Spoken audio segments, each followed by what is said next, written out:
Kia ora, good morning and welcome to Ryan Bridge today. It's Tuesday, the 27th of January. Great to have your company this morning. Coming up on the show, there are reports of people going for a walk up Mount Maunganui despite the landslide and police operation underway. The cops joined me live first up this morning, and then Mahe Drysdale, the mayor, on the phone calls, who knew what and when. Apparently, we're watching violent and cruel videos in social media feeds that many may not realise are actually illegal. A warning this morning from our chief censor, this coming your way in 15 minutes. And no foreigners allowed. The next AB's coach must be a Kiwi. The interim boss of New Zealand Rugby, Steve Lancaster, joins me in studio on the hunt for Razor's replacement. Plus, Labour leader Chris Hipkins is with us after 7:30 news. First, here's Neva. Herald Now News, powered by Newstalk ZB. Investigations are underway into the moments before a landslide at Mount Maunganui, where 6 people are still missing. Specialist equipment is being used to monitor the hazardous environment at the beachside holiday park, with moisture from the rain making conditions dangerous. WorkSafe's looking into organisations with a duty of care at the holiday park. Tauranga Council will also carry out its own review. Canterbury University Disaster Risk and Resilience lecturer Tom Robinson says we need to have a difficult conversation about where we build. He says it's about how much risk and hazards we're willing to accept as a country.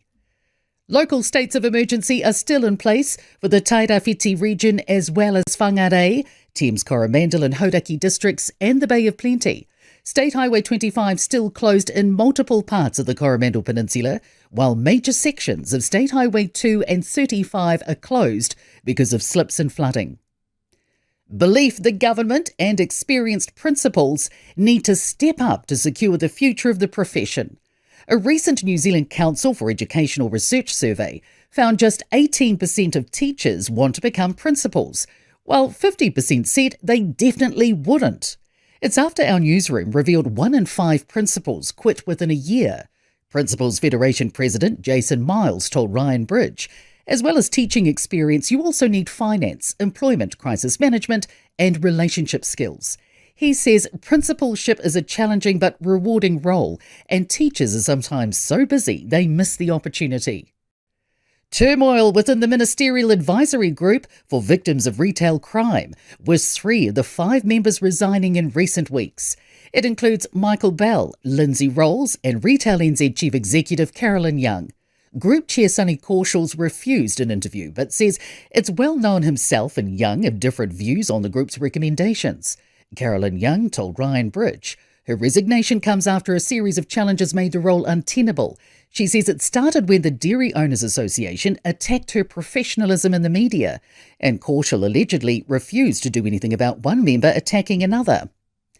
A record heatwave across southeast Australia will peak during the coming days. Extreme fire danger and temperatures close to 50 degrees Celsius are expected in multiple states.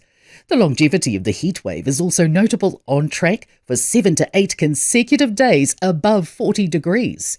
And while coastal regions are only sweating through short bursts of heat, Melbourne is expected to see its highest maximums in 17 years today. Herald Now Sport, brought to you by Gold Sport. Iga Swiatek has continued her march towards a career Grand Slam after beating local Madison Inglis in the Australian Tennis Open 4th round. Inglis said she'll splurge her prize money on a flash toaster. Auckland have pipped the defending champion Central Districts by 8 runs to book a T20 Super Smash cricket elimination final against Canterbury and Christchurch on Friday. A Test cricket cap worn by Sir Donald Bradman during a series against India has been sold for $533,000 at auction on Australia Day. Just gone 3 minutes after 7 here on Herald Now. Great to have your company. Now, have you seen how much gold is worth lately? Yesterday it hit another new record, 5,000 US bucks an ounce. Now, it was up 60% last year. We spoke about it with you last year. But since then, it's continued to climb and climb and climb. If you watch the stuff closely, you'll know it's not just happened suddenly overnight. It's been building slowly but surely since basically Trump took office. Investors are looking for a safe place to put their money. People have been worried about the AI bubble bursting, so they put their money into gold instead of into stocks. The price skyrockets. But the speed just lately has been pretty remarkable. JP Morgan back in December was predicting the price could hit $5,000 by Q4 of this year. We've just hit it in Q1. Goldman Sachs reckon it'll hit 5,400 by the end of the year, but at this rate, that might be underselling it too. Honestly, it makes you want to rip off your wedding rings, your earrings, your necklaces, wherever you've got it, and pawn them, doesn't it? One thing's for sure, at these prices, gold diggers, the prospectors this is, not the sort that Kanye West sings about, will be lining up to get the stuff out of the ground quicker than you can say fast track. Every time the price goes up, so too does the value of those projects. The quicker they can get up and running in places like Otago where they're trying, and Waihi where they have had the fast track approved, the better the return for their investors. Did you know there's only around 200,000 tonnes of gold that's ever been mined globally? Most of this has happened since 1950. It's only enough to fill about 2 or 3 Olympic-sized swimming pools. Every gold bar in every vault in the world, every wedding ring, every necklace melted down doesn't amount to much in total, does it? And they reckon there's about 64,000 tonnes remaining underground that's accessible to be mined. And that makes this a rare and precious metal, which will surely only become more precious as the world becomes more uncertain. Herald Now weather.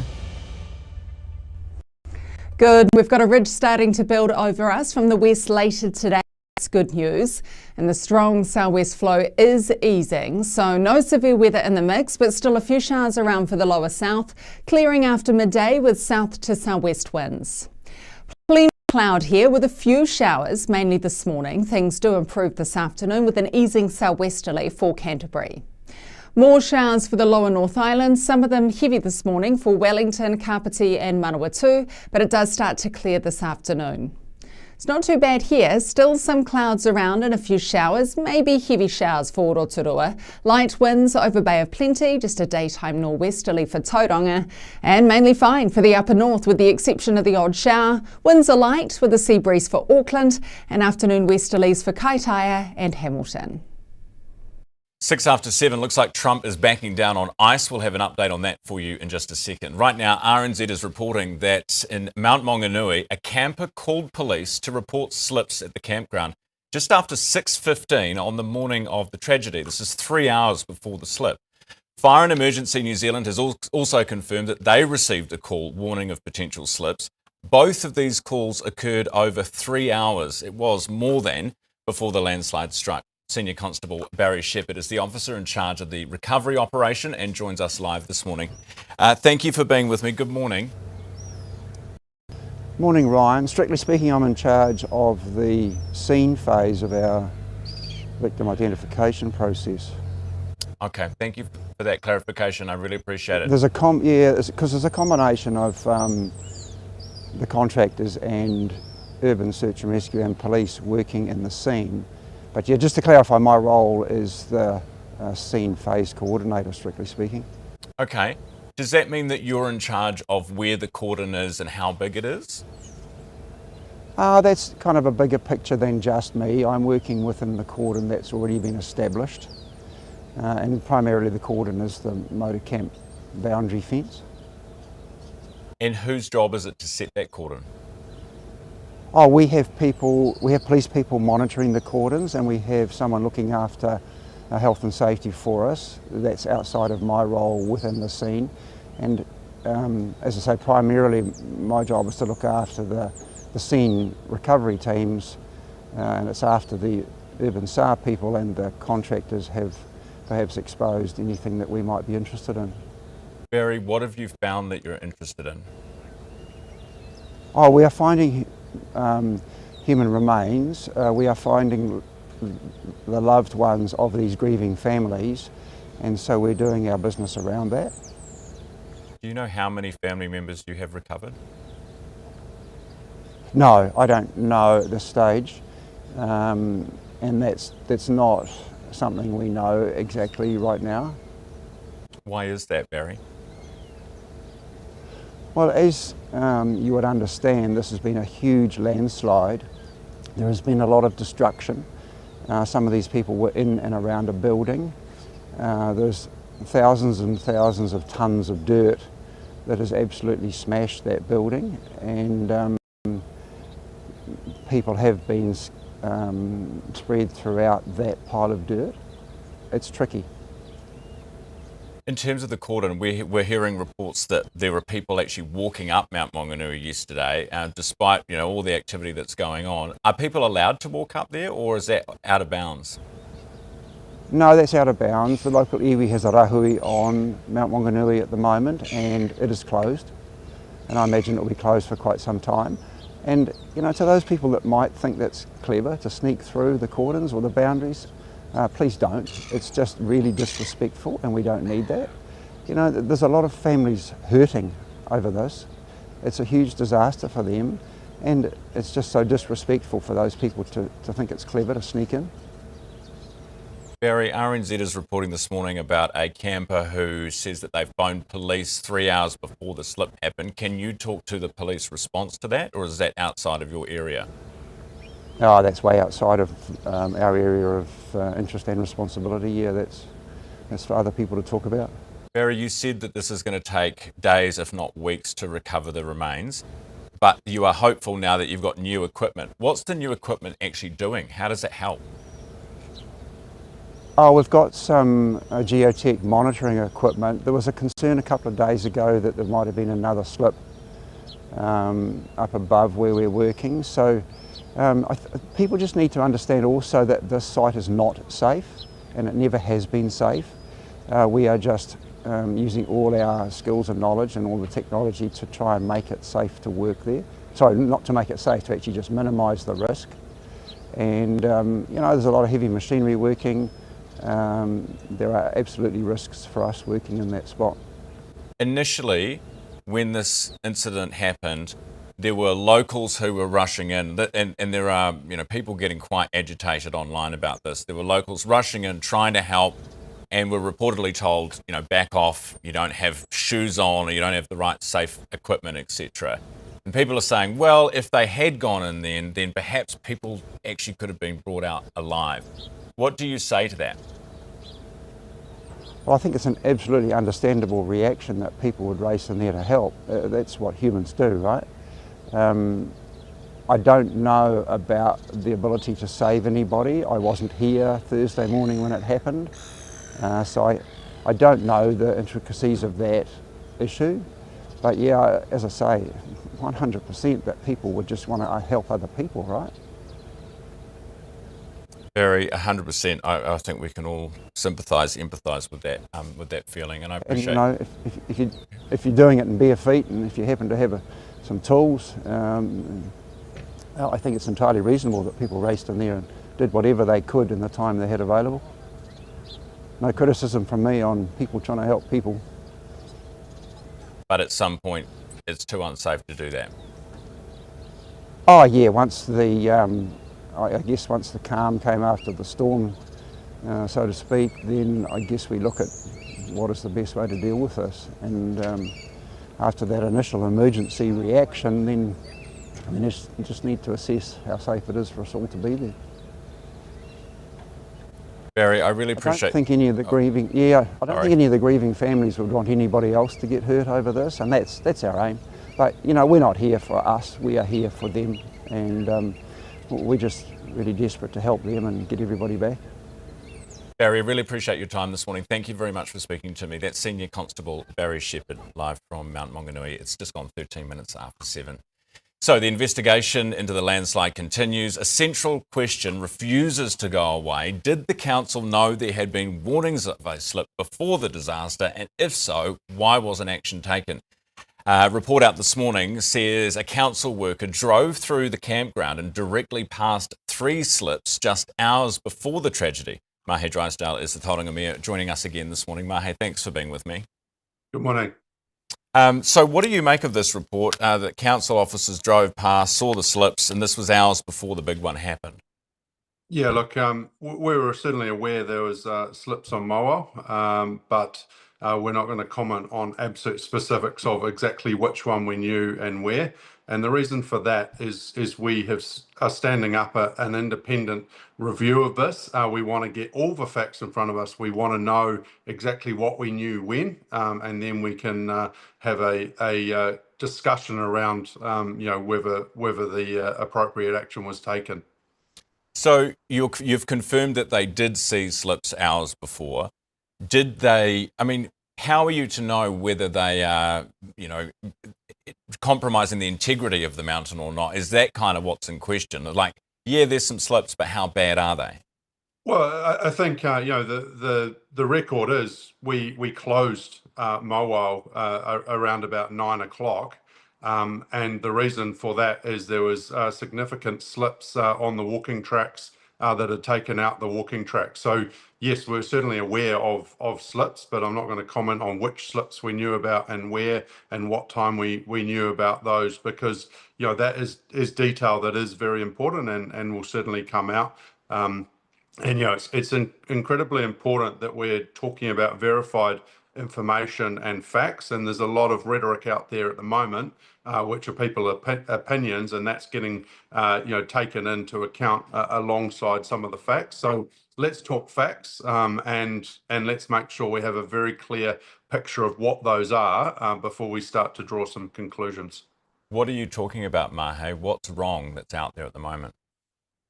Look, there's a whole lot of rhetoric around trees removed. There's rhetoric around who contacted who, etc. There's people say we tried to ring the council and no one answered. Look, we had a state of emergency operating. We had an emergency operations centre working 24/7. We have a call centre working 24/7. So if you rang the council and our council number, you would have got someone. That call would be logged, and that detail will be part of the investigation. But it's very important that we know the actual facts, because there's a lot of opinion on social media, and quite frankly, it's actually misinformation and actually wrong, and it's not helpful in this situation as we focus on trying to bring the loved ones of 6 families home. That is our focus at the moment. We've given our undertaking. We're going to put an independent review, and these questions will be answered. But we've got to let proper process play out, and we're not going to step in and try to comment on individual. Did we know that? Did we know this? Mahe, what can you be specific? You've said that there is misinformation being spread. What specifically is misinformation? Misinformation is someone's opinion, rather than actually. Yes, no, sorry. An example of what exactly is people are spreading that's misinformation. Okay, so one specific example is the 111 call. That did happen. We've verified that happened. But people have said, oh, so you knew about the slip, that of a small slip in the campground. That slip related to one over by the walking track, by the stone steps.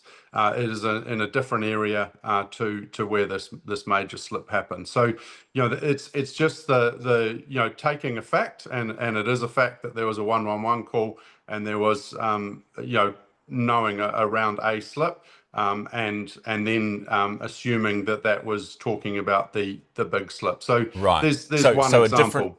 A different area. So yes, you were told about a slip, but it was a smaller one on the other side. It didn't necessarily give you a heads up that there was going to be a big one into the campground. Absolutely, and right. Okay. It's just talking about the right thing. So look, we need to stand this up. We need to get the facts out there. We need to know exactly what we knew when, and we will do that. It is very important for the community, for the families, and for us to know exactly whether we acted appropriately, and that will be done. But let's wait until we actually have all the facts in front of us, and stop drawing conclusions, from having little bits of information, and trying to state your opinion that you know best. There's a lot of geotech experts out there on Facebook, I can tell you that.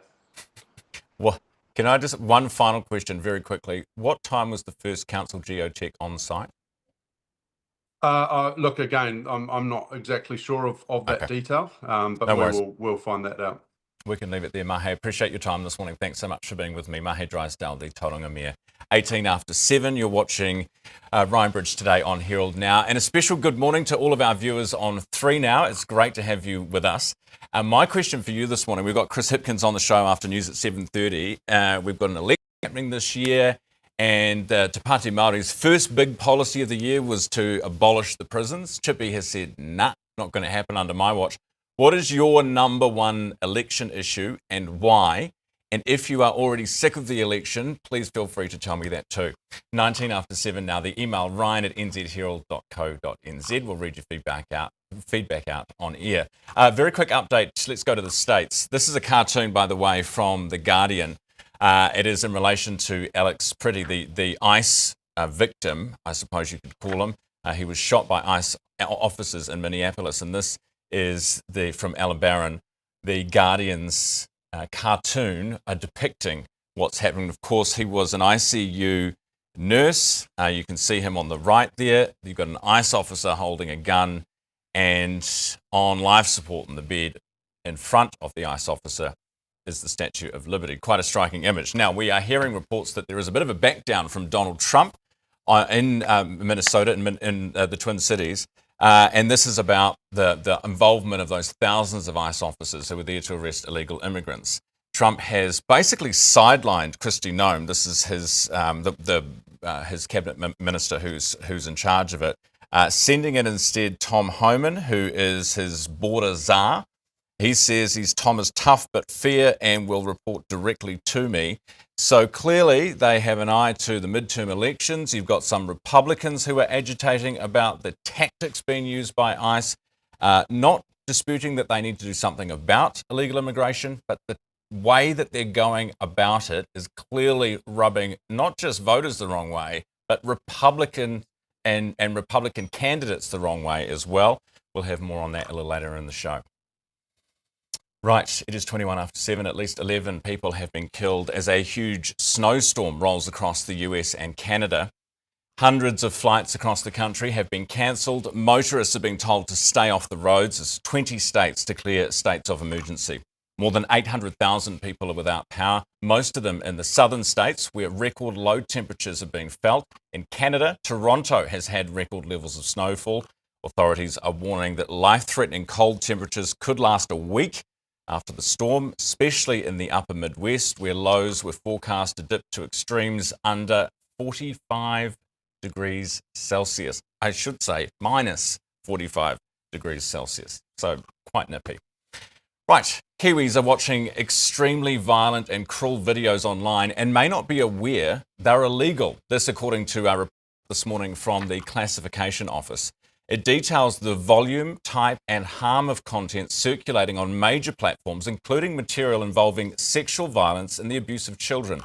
Chief Censor Caroline Flora joins us now from Wellington to discuss. Caroline, thanks for being with me. Good morning. Good morning.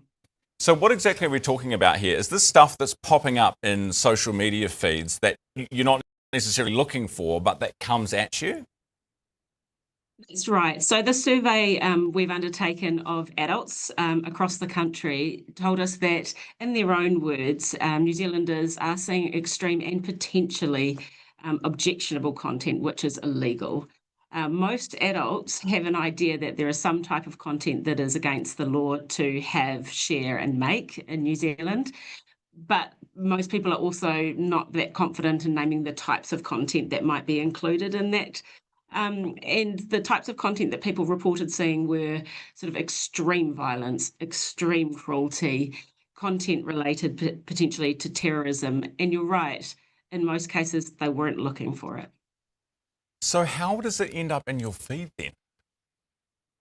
It could be on your social media, but it also, that was where about half of the people reported seeing it. Other people saw it on websites or on apps, or some people just saw it the old-fashioned way because somebody showed it to them or they sent it to them in a group chat. And sometimes it appeared on people's feeds because someone they know posted it. So it can come in a variety of different ways, but yes, sometimes it can appear just through an algorithm.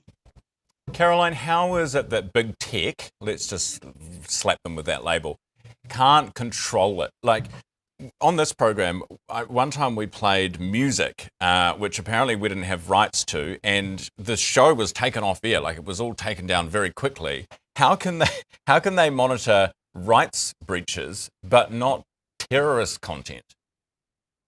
Look, what I would say is that the people that we spoke to in this survey had some degree of confidence that platforms would respond, and that they didn't really know that they could also report the content to law enforcement. In my time as chief censor, I've certainly noticed faster responses to terror and extremist content online. And that's because platforms, by and large, the big ones, are coordinating after the Christchurch mosque attacks to find and remove the content as fast as possible. But we all have a part to play here. If we notice the content and do nothing, there isn't a lot that we or law enforcement can do. And the platforms train themselves. And so actively doing something, which a lot of our survey participants did, actually does help to downgrade the content or even get it removed. All right. Appreciate your time this morning and for the update. Caroline Flora, who is the Chief Censor with us live from Wellington. It's just gone 25 minutes after 7. Don't forget, Chris Hipkins will be with us after 7:30 this morning for his regular weekly interview. First, New Zealand Rugby has tightened the rules and the next All Blacks coach. In the process, narrowed the field quite dramatically. After Scott Robertson's departure, only a handful of contenders now meet the new criteria, with a key expectation being international experience, something Robertson lacked. But also, you've got to be a Kiwi. Joining us now is New Zealand Rugby's interim CEO, Steve Lancaster. Steve, good morning. Morning, Ryan. Not interested in any foreigners for the job? No, we're fortunate in New Zealand that we have a lot of really capable, high-quality coaches, and so we don't believe we need to go outside of that group. But was the last one in that camp? Absolutely. So what went wrong?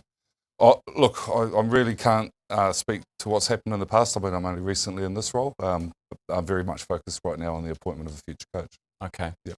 And got to be a Kiwi. What are the other criteria? Must have some international experience. Has to be experienced at international level as a head coach. As a head coach. Okay. Anything else for those who are about to dust off their CVs and head to seek? What else are you looking for? Well, I mean, we're leaving it as open as possible for anyone that's interested, provided they meet the criteria, to pitch their case for the role. Was it a mistake to not hire somebody with that international experience in Robertson? Look, again, David Kirk spoke extensively to the findings of the review when we announced the change, and so I'm not going to add anything further to that. What's the rationale for it now then? The rationale right now is that we're halfway through a World Cup cycle. We're 2 years out from the next World Cup. We recognise that we have limited runway to the World Cup and to be in a position to win it, and we simply don't have time for them to find their feet at international level. It's important that whoever comes in knows exactly what they're coming into, what to expect, and they can hit the ground. Okay. And is it fair to say Jamie Joseph will get the job? Absolutely not. There's no preferred candidate at this stage. What about buying someone out of a contract? Would you be open to doing that if you had to? Yeah, look, we're just starting the process right now, and so first thing we need to do is appoint the All Blacks head coach, and once we've identified the preferred candidate, then we'll deal with whatever implications that brings with it. Right. So that's not, if there's coaches out there wondering, maybe I wouldn't get it because I'm already got a deal and I'm signed up, not necessarily a barrier for them. Get in touch. Absolutely. First and foremost, we need to appoint the best possible candidate to the role. How expensive was it to pay out Razor? Again, I can't comment on what's happened in the past. It's very focused on the future head coach right now. Would he continue with NZR potentially, or what's the situation there? Or does it... There's no arrangement moving forward with Scott, so he's free to take up. What's the new opportunities elsewhere? Whatever. Yep. There's no restraint on that. Look, these are employment matters. You'll appreciate I can't talk about employment matters. What about the term for this new job?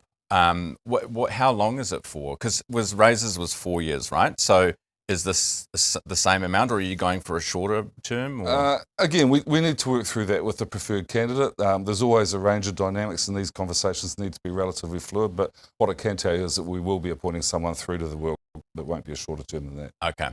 at a minimum. So, yeah. Now, what about the team that this coach will bring with them? Do you want them to bring their own team, or because you're keeping the existing assistant coaches, etc., in place, is the idea that they will slot in with them?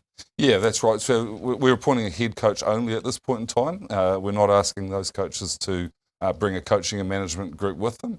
But obviously, once we've made an appointment, we'll then sit down with the appointed person and we'll work through finalising and confirming what the makeup of their team is. Could we get a new captain?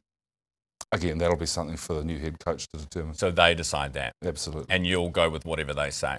Absolutely. Okay. And what about the reports that there were some, Adi Savia and others, who were looking at ditching as part of the reason Razor's gone? Are you aware of any ABs at the moment who are considering or were considering leaving the All Blacks? No, and again, I won't talk to individuals because these are employment matters. But what I will say is that the review was a holistic review. It took into account a whole range of factors, and there was no one thing. And again, David Kirk was very clear in dismissing any talk of a player power or a player rift. In that You are the interim CEO, though, and it's quite a simple question. Are there any ABs you're aware of right now who are considering leaving? Not that I'm aware of. Okay. What about this split? And this is from Irish media, so I don't know, maybe this is all nonsense. Tell me it's wrong. But there's been a split within New Zealand rugby between Tabrians, Aucklanders over direction, over personnel. Is this all just nonsense come via Ireland or what? Yeah, look, I'm not aware of that reporting, but that's news to me, so probably put it in the camp of category of speculation at this stage. Speculation, misinformation, there's plenty of that going around when it comes to this particular issue, isn't there? I guess one who is maybe a little shaken, maybe lost a little bit of confidence in rugby over the handling of this whole situation. What reassurance can you give people? I mean, we don't. I know you're the interim CEO, but we've lost the CEO. We've now lost the head coach. We're searching for both of those things. Yep. What reassurance can you give people? New Zealand rugby is actually in a very stable place. Got very stable and capable leadership from the board down through the executive into management and operations. And look, turnover is just a part of life, right? And it doesn't matter what industry you're in, particularly in the world that we live in today. Turnover is a constant, and so there will always be vacancies. Sometimes those will be in key roles and other times they won't. But it's very much business as usual for New Zealand rugby. Steve, lovely to have you on the program and nice Thanks, to meet Ryan. you. Thanks Likewise. for coming in. Steve Lancaster with us, who is the New Zealand Rugby Interim Chief Executive. Time is 29 minutes away from 8. You're watching Ryan Bridge today. Here is Neva with your latest headlines. Herald Now News, powered by Newstalk ZB. Investigations are underway into the moments before a landslide at Mount Maunganui, where 6 people are still missing. Specialist equipment is being used to monitor the hazardous environment at the beachside holiday park, with moisture from the rain making conditions dangerous. WorkSafe's looking into organisations with a duty of care at the holiday park. Tauranga Council will also carry out its own review. Canterbury University Disaster Risk and Resilience lecturer Tom Robinson says we need to have a difficult conversation about where we build. He says it's about how much risk and hazards we're willing to accept as a country. Local states of emergency are still in place for the Tairāwhiti region as well as Whangarei, Thames Coromandel and Hauraki districts and the Bay of Plenty. State Highway 25 still closed in multiple parts of the Coromandel Peninsula, while major sections of State Highway 2 and 35 are closed because of slips and flooding. Belief the government and experienced principals need to step up to secure the future of the profession. A recent New Zealand Council for Educational Research survey found just 18% of teachers want to become principals, while 50% said they definitely wouldn't. It's after our newsroom revealed 1 in 5 principals quit within a year. Principals Federation President Jason Miles told Ryan Bridge, as well as teaching experience, you also need finance, employment, crisis management and relationship skills. He says principalship is a challenging but rewarding role, and teachers are sometimes so busy they miss the opportunity. Turmoil within the Ministerial Advisory Group for Victims of Retail Crime, with 3 of the 5 members resigning in recent weeks. It includes Michael Bell, Lindsay Rolls and Retail NZ Chief Executive Carolyn Young. Group Chair Sonny Korschell's refused an interview, but says it's well known himself and Young have different views on the group's recommendations. Carolyn Young told Ryan Bridge her resignation comes after a series of challenges made the role untenable. She says it started when the Dairy Owners Association attacked her professionalism in the media, and Korschell allegedly refused to do anything about one member attacking another. A record heatwave across southeast Australia will peak during the coming days. Extreme fire danger and temperatures close to 50 degrees Celsius are expected in multiple states. The longevity of the heatwave is also notable, on track for 7 to 8 consecutive days above 40 degrees.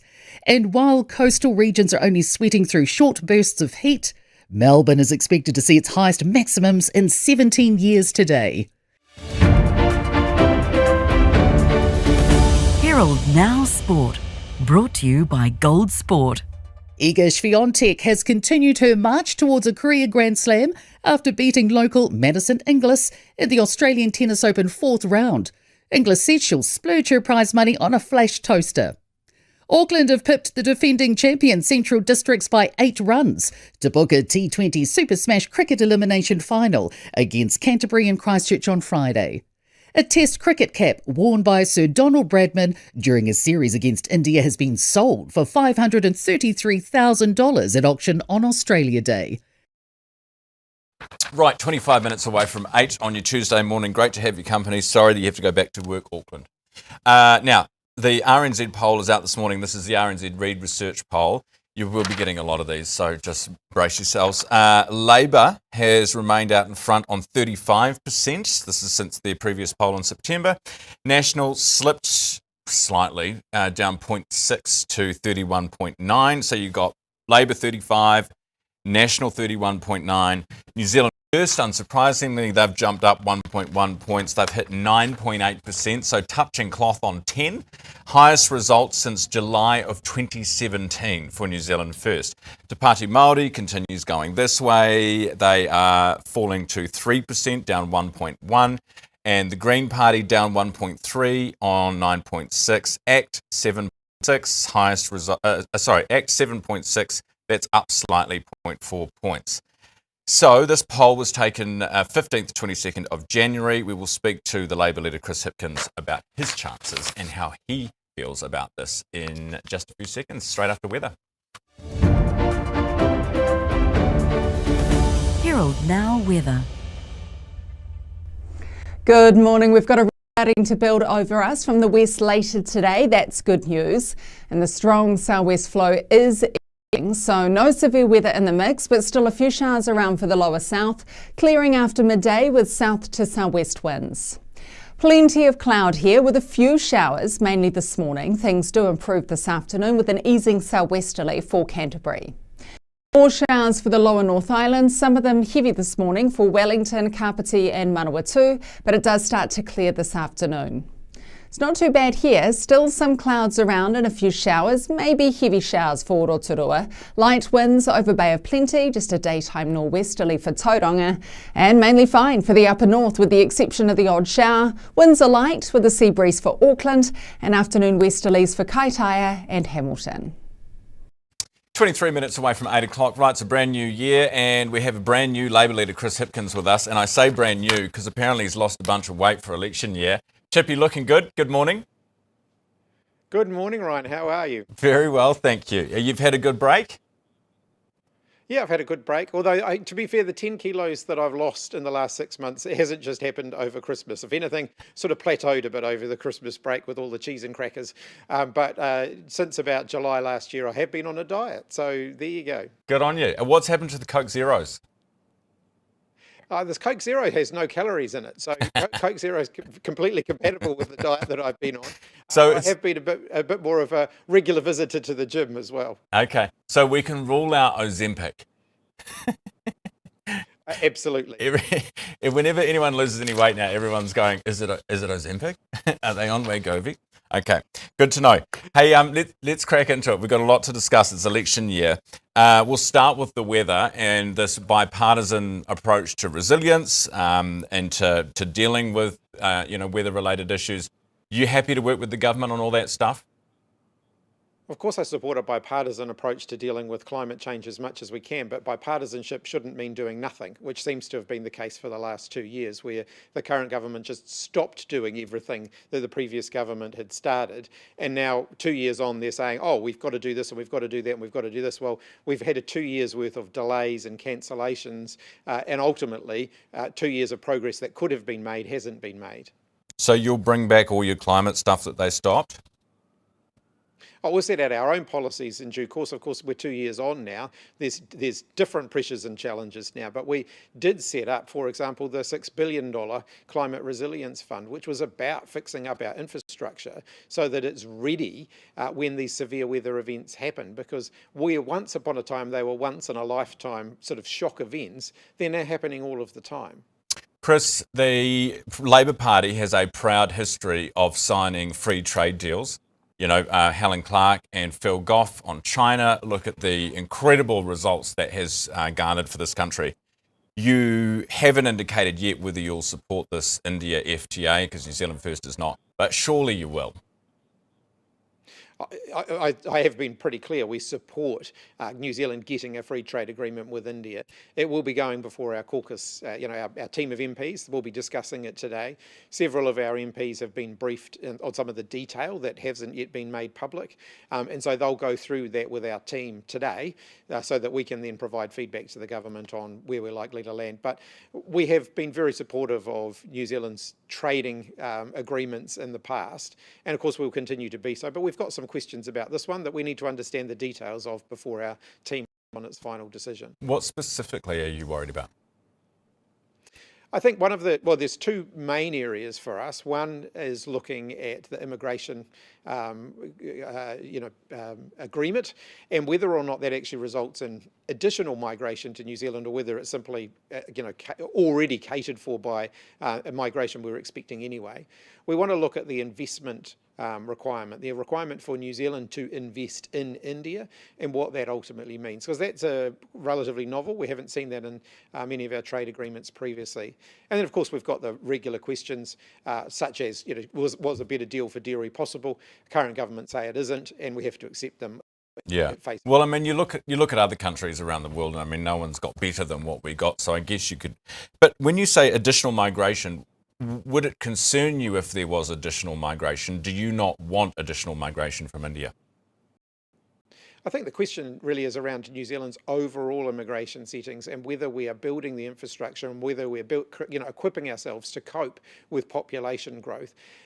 I get really concerned about the immigration debate, that it can very quickly become quite a lightning rod, and I don't want it to become a lightning rod. But we've grown a lot in recent years, and that's been very good for New Zealand. It's been good for us economically. It's brought a lot of people with skills and passions and so on to New Zealand, and that's been healthy. But I think we can all see that we haven't built enough houses, we haven't built enough transport, we haven't built enough infrastructure to cope with population growth. So we need to make sure that in our debates around immigration, that we're allowing for us to be prepared to accommodate additional people if that's what we're going to do. Are you considering an immigration cap? We haven't set out our immigration policy for this year's election. We're working through that at the moment. Is that on the table? Finalised. Well, my overall objective here is not to necessarily say we shouldn't have immigration, because actually I think immigration is healthy for New Zealand. We're a country of migrants, and our migrant community contributes an awful lot. And frankly, most of us are descended from migrants, and so we should always celebrate that. But we've got to make sure that we are setting ourselves up to thrive. And that does mean being honest about the fact that we've brought in a lot of extra people into the country, and we haven't actually prepared ourselves to cope with that growth. I wonder so you're actively considering a cap on immigration. I wonder how Winston would feel about that, cutting his lunch. Well, you've just literally made that one up, Ryan. Well, you didn't rule it out. I mean, what am I meant to do? Well, ruling things out doesn't mean that not ruling things out doesn't mean that we're actively considering them either. I think that you're taking a bit of creative license there. So you're not considering it? Well, as I've said, I haven't actually spent a lot of time looking at the immigration policy yet, so hasn't not been top of the list. All right, very good. Let's stay with Winston. Well, actually, let's go to Te Pāti Māori and then come back to Winston. So Te Pāti Māori wants to ban or abolish prisons. You've come out and said, nah, not happening if I'm PM. Fair enough. What about your previous policy of reducing the population? The prison population will be what it needs to be in order to keep the community safe. So we're not going to have any arbitrary targets around reducing the prison population. Do we want to do more around crime prevention? Yes, because if we have fewer people committing crime, then we will end up with fewer people in prison. But we need to start at the crime prevention end. So do the crime, do the time. You're not going to have a policy of getting prisoners out. No, I mean, we do want to do a better job of rehabilitation, because there's a lot of prisoners who end up cycling through prison. 100%. And then they're in, and then they're out, and they're in. We've got to do better at rehabilitation. Yeah. We also have to look very closely at issues like remand. A lot of people are ending up in prison on remand for a long period of time while they wait to have their day in court. And if we can do more to speed that up, that's going to be better for everyone, particularly better for the victims who end up spending a lot of time waiting to have their day in court as well. Can't argue with that. Now, let's come to Winston, because even Debbie at Te Pāti Māori are saying they could work with Winston Peters if it means getting rid of the coalition government. Now, I find it so hard to see a world where Te Pāti Māori is happy to work with Winnie, but Chippy won't tell us either way. We've got to remember, Te Pāti Māori spent 9 years in coalition with the National Party, so this is not entirely a new territory for them. I've said that we'll set out before the election where we've got areas in common with other parties, where we could work constructively with other parties, and the things that are just no-go zones for us. Now, other parties have only just started setting out their campaign platform for the election, so I think it's too soon to do that. And ultimately, voters determine the makeup of the next parliament. My message really clearly is, if you want to change the government and you want that to be a good, strong, stable government, then vote Labor. World Health Organization, do we stay in? Do we get out? Does it need reforming? We have to stay in the World Health Organization. We spend, if you think about what New Zealand contributes to the World Health Organization, it's a tiny fraction of what Winston Peters lobbied for in terms of tax breaks for tobacco companies. So, we make a very small contribution and we get a lot out of it. And in fact, when he was the Minister of Foreign Affairs in our government, Winston Peters lobbied for more money for international aid, including for organisations like the World Health Organization. Appreciate your time this morning. Looking forward to our debates throughout the year. Chris Hipkins, the Labor leader, with us. A trimmed-down version. It is 14 minutes. Oh, I forgot to ask you about the poll. You called the Taxpayers Union poll a bit of a scam or a bit of a dodgy poll. This one out this morning from RNZ says that you are the biggest party or most popular party. You must be happy with that. Is this a dodgy poll too? I'm very encouraged by this. It's good to see Labor in a position where we can win the election. Your ringing endorsement of the re-election prospects of the current government last week clearly didn't do them any good, Ryan. So, it's good to see that Labor is in a position where we can win the next election. A poll is not an election day, I will say that. Thank you very much for your time, Chris. We'll see you next week. Chris Hipkins with us. It is 14 away now. Time to talk business, thanks to our partners Forsyth Bar. And it's trash talk, because two of the biggest landfill owners are battling for the right to take out rubbish. Herald Now business host Garth Bray is with us to break it down. Garth, good morning. Good morning, Ryan. So tell us about the trash. So we've got Auckland's biggest landfill, Red Vale, and I think you're probably going to see some pictures of that shortly if we've managed to track those down. Herald reporter Ben Lay and Cam Pitney took a trip out there last year to take a look. It wants to stay open for another 8 years to 2036, and it's trying to get fast-track approval to reconsent the whole place so they can take an extra 4.5 million cubic metres of trash basically into the airspace there, and then put the top on it. And but Business Desk this morning, Thomas Manch, infrastructure reporter, is reporting that Hampton Downs, which is the other big kind of player in this thing, which is owned by Enviro NZ, is saying, rubbish, you don't need it. We'll take it, truck it down here. You don't need to fast track it. The local schools up there that have been furiously protesting this thing and saying you shouldn't fast track this and give it an extra life because it's making the air smell rotten and the rest of it. A claim that obviously the owners dispute. They're saying, no, give us your rubbish, basically. We're talking sort of the 1.6 million tonnes, I think, of rubbish that Tiverton makes every day. Big stuff. I guess Waste Management back saying, no, we don't think that you can actually handle it quite as much.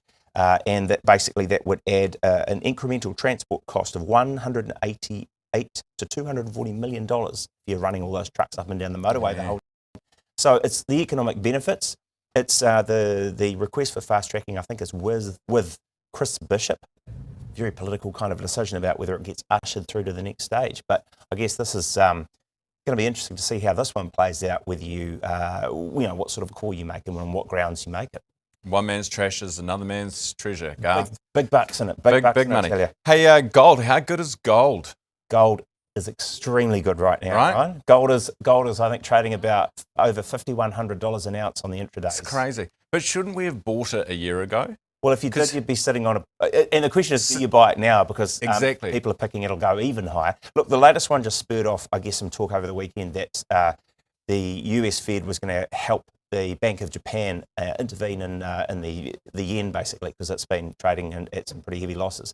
And on that kind of talk, the US dollar's dropped to about a 4 month low against the major currencies. And any time that kind of ructions happens, and this is off the back of the Greenland and various other kind of trade tariff issues, you're getting people going, oh, crikey, I'll jump on a bit of gold. Tell you what it hasn't, though, it's helping our dollar, because, I mean, all of this, we're trading up near 60 cents, I think 5.995 when I glanced a moment ago. So that's going to be tougher for exporters, but great if you're planning a trip and so on.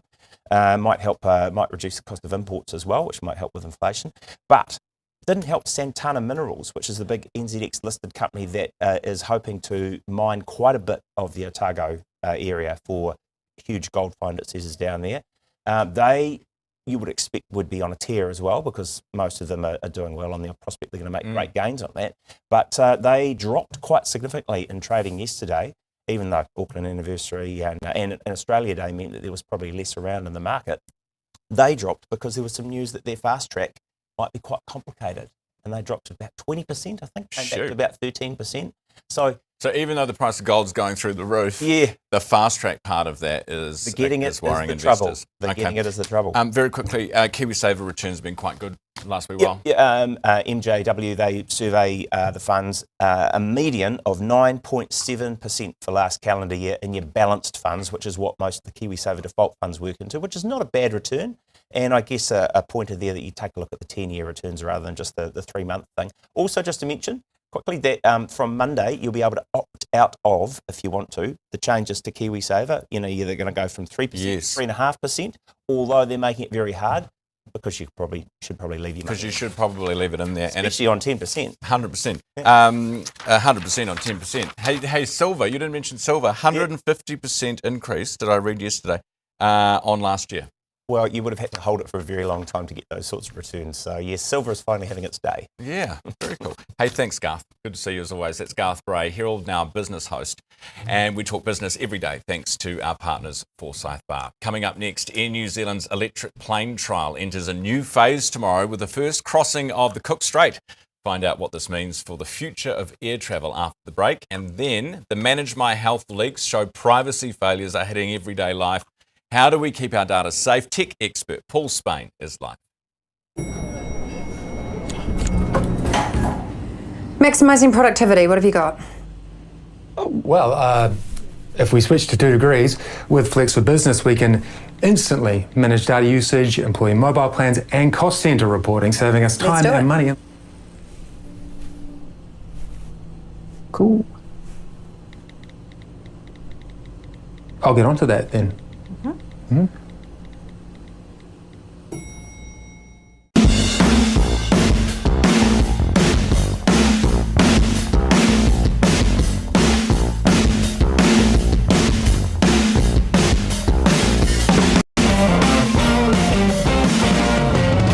We done few subdivision with GJ Gardner, and from the resource consent to the building consent, getting the council permits and stuff, always GJ Gardners are ahead and helping us out through the whole process, and it was so easy working with GJ.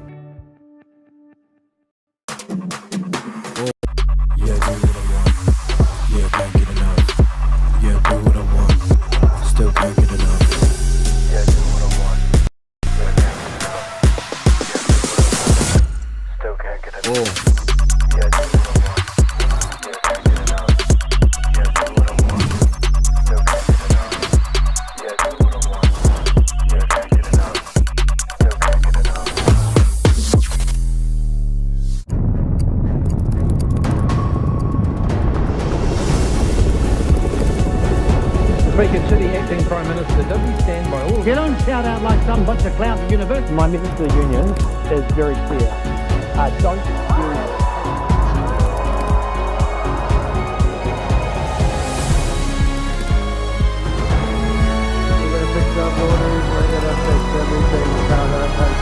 The New Zealand Herald, news worth knowing.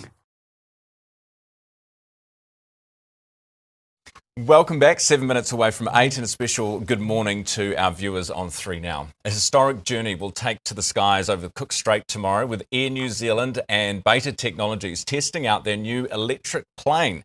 Baden Smith from Air New Zealand is with us to explain. Baden, good morning. Good morning, Ryan. Good to have you here. So, has this the first time it's been over Cook Strait, or have you done a little test so far? We did a little sneaky test flight just before Christmas, actually. But this is the first time that we'll be flying the aircraft on a regular basis across the Cook Strait. So we're hoping to do it on a daily basis from this point forward. And no avgas? No avgas. This is pure battery electric, first of its type. How many I know you're not taking passengers, but how many can it fit, or is it not that kind of plane? It's an aircraft that's designed to take around about 5 or 6 passengers, so relatively small, but not trivial. Okay. And how fast does it go? It does about 160, 170 knots, which is maybe 70 knots slower than say, something like an ATR that you see flying around in our skies. Battery life?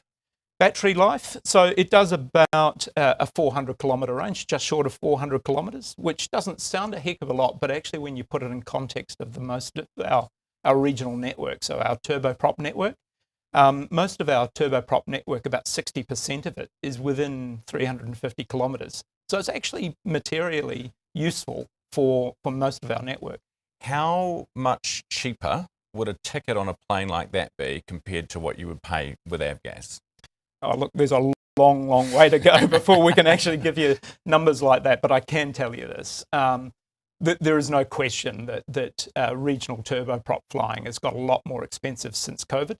As an operator, we've the cost of doing something like overhauling a gas turbine engine, for example, cost us well in excess of $1 million just to overhaul, service one of those things, like taking your car in for a service. Even for a little one? Even for a little one, just one engine. Per year? It'll last you a couple of years, right. but it's expensive stuff. But with this... There's nothing to service, right? It's like your electric car, like your Tesla, that there's nothing to service. So the great thing is it certainly has the opportunity to be able to put people in the sky cost effectively. Is it heavier? There's no doubt that batteries weigh a fair bit, and I can't give away all of the details of the aircraft because that's proprietary information from Beta, the developers of this aircraft. But think of it as more than a couple of Teslas. Okay. And what about, so you're doing basically a test flight or another test flight over Cook Strait, and you said you're regularly going to be flying that. What are you going to take anything on board, or is it just to test? How many times do you test it before you put a passenger in there? So we're not going to put a passenger in this aircraft in particular.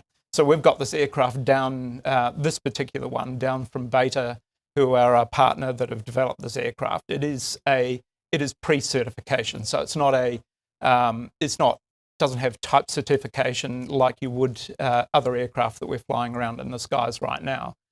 The plan is that we will continue to test to see how that aircraft performs in airspace, being able to interleave with other aircraft in the network, things like that, understand battery management, understand repairs, maintenance, all of this good stuff. We're not going to actually do that with this aircraft. In a couple of years' time, we plan to bring a commercial demonstrator into the country. That's when you'll see the potential to either carry cargo or passengers at that point. Okay. How much are you paying to be part of this with Beta? And there'll be people who might say, well, I'm having to pay more for my ticket to get from Wellington to Christchurch with avgas because I'm subsidising these flights of fancy with an EV. Yeah. That's certainly not the way that we see it, right? It's really important. The aviation ecosystem is really long and complex. So put it in context. If I had to go out and order a brand new A320 today from Airbus, I'd be talking about something that I wouldn't get until 2033. So in order for us to be able to plan for this type of new technology, think of the timeframes as being even longer. We need to be able to prepare for it now. The investment, look, anything in aviation is expensive. I'll put that on the table, but I can say that 4 months of leasing an aircraft off beta, bringing it down to New Zealand to operate in New Zealand is relatively small beer in comparison to anything else that we do. All right. Baden, appreciate your time this morning. Thanks for being with me and best of luck with tomorrow. Thank you very much. How, weather looking good? Weather's looking pretty good, certainly better than last week. Yeah, well, that's not hard, is it? No. I appreciate your time. That's Baden Smith with us from Air New Zealand. Time is 2 minutes away from 8 o'clock. We'll get to your news, sport and weather in just a second.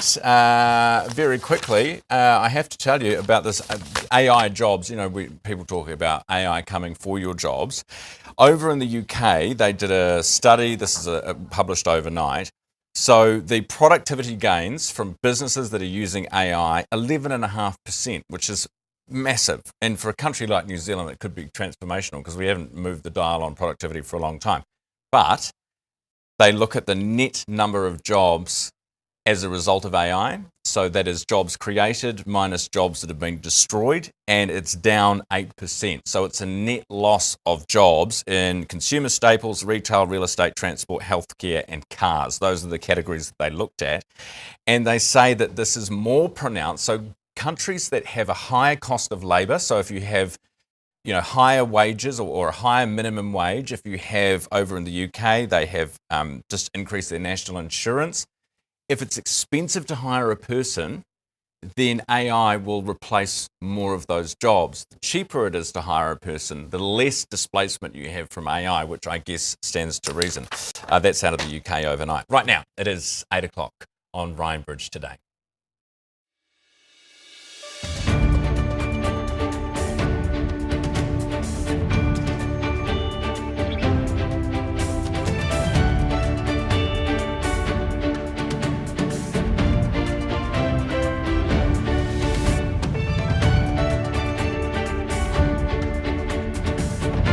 Good morning, welcome to Tuesday, the 27th of January. Coming up on the show this hour, the recovery operation at Mount Maunganui camping ground is back underway.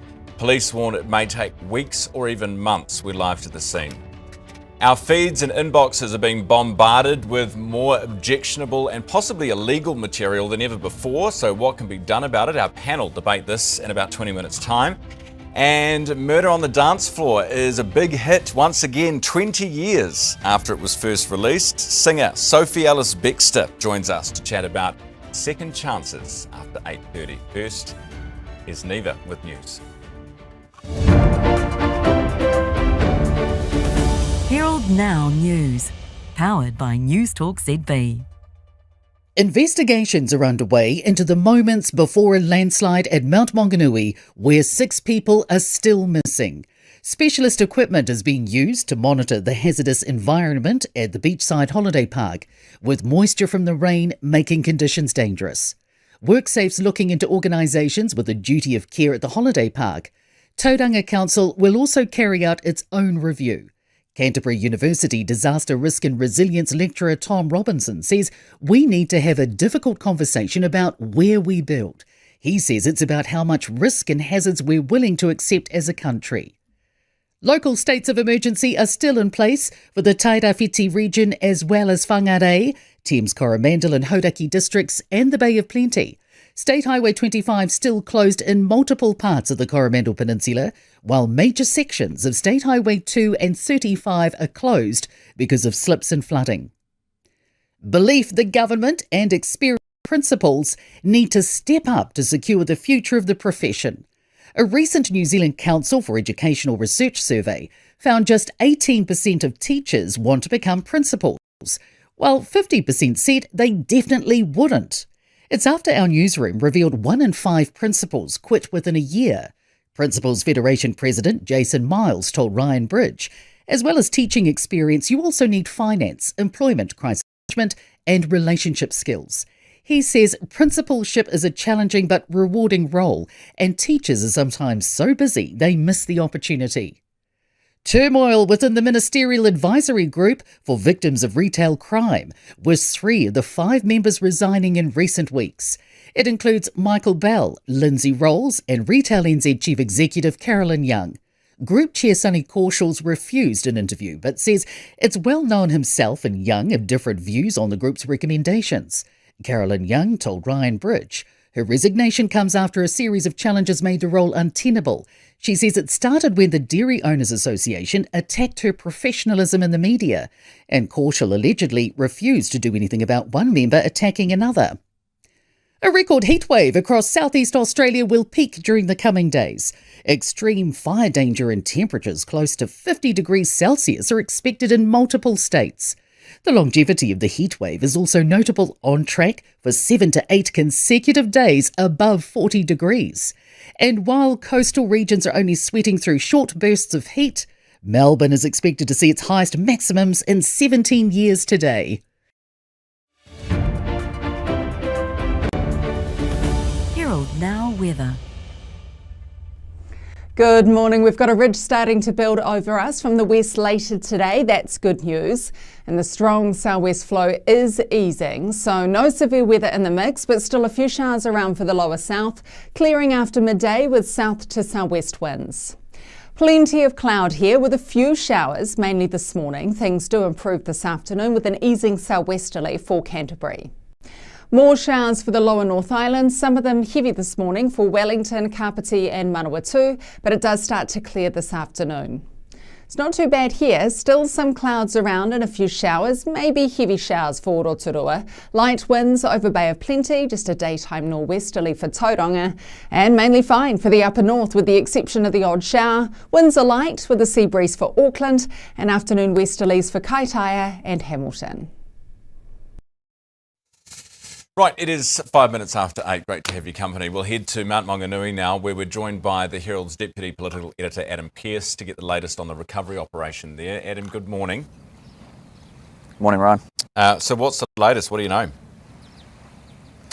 Well, we're still here, obviously, at the cordon. They will have had their 7 a.m. karakia at the site. Also, the geotech assessment that happens at 7 o'clock every morning. Obviously, you will have heard from Barry on the show this morning. I spoke with Superintendent Tim Anderson last night. They've obviously got some more safety measures, some new equipment in there that will allow them, hopefully, to keep working and have no further postponements. There's still a steady stream of people coming to have a look at the board, where we've got such lovely messages for those who are missing and their families, and obviously a range of bouquets of flowers. I in fact just had one woman come up to me and say that they'd been on holiday and have just come back home to Tauranga and the Mount to find such a tragedy. So there is obviously still a real sense of grief and sadness here.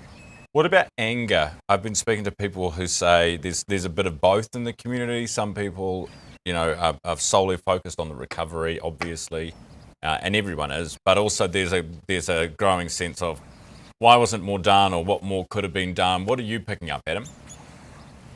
Yeah, well, some people have voiced that to me, and I think this is the hard balance between wanting to ask those questions and get those answers while also really focusing on the recovery, acknowledging the fact that we still have 6 people unaccounted for. And you spoke with Mahe Drysdale earlier this morning, and we had that story yesterday around a 111 call that had been referred to the council. Initially we had the Chief Executive saying that they had no record of it, and that was quickly corrected. And I think it's those kinds of things that probably frustrate people here when they're not getting accurate information, and this is potentially where the council needs to be a bit more transparent and provide a bit more information. Obviously, I think most people appreciate that an independent review is the best way to get the most accurate series of events of what happened last week. However, when you have information that needs correcting, particularly from the council, they might need to come to the party with a bit more information. Adam, can you take your reporter hat off for a second and put on your political hat? I saw your piece on Luxon, how he goes in a crisis. We obviously judged Jacinda Ardern a hell of a lot on her response to the terror attacks, COVID, Key with earthquakes, etc. How do you think he's handling that aspect of the job? I think he's been pretty well received here. I mean, obviously, as I noted in my piece, he has a certain style of wanting to talk to as many people as he can, and I think people do appreciate, particularly in times of crisis. I think where the rubber meets the road will be how the government responds to all the need that's out here, and it's so varied, right? We have businesses in here that haven't been able to operate for 5 days now, but then we also have communities that are cut off, roading networks that are completely smashed. So we should be getting an update on that later this afternoon with probably Christopher Luxon and Mark Mitchell, the Emergency Management Minister, and how they're able to support that need will really define how Christopher Luxon is considered in these moments of crisis. Adam, appreciate your update. Thanks for being with us this morning. Adam Pearce, live from the cordon at Mount Maunganui. It's 8 minutes after 8. It is time to talk tech on your Tuesday morning. The Manage My Health breach. Everyone knows about it. Data security now in the spotlight. Joining us this morning, Paul Spain, Gorilla Tech CEO. Paul, good morning. Good morning, Ryan. So, what's interesting you most about this data breach? Well, I think what we've seen here, we stack up all of the data breaches that we've had over the years. Usually they come out, small bit of news, and the news cycle moves on.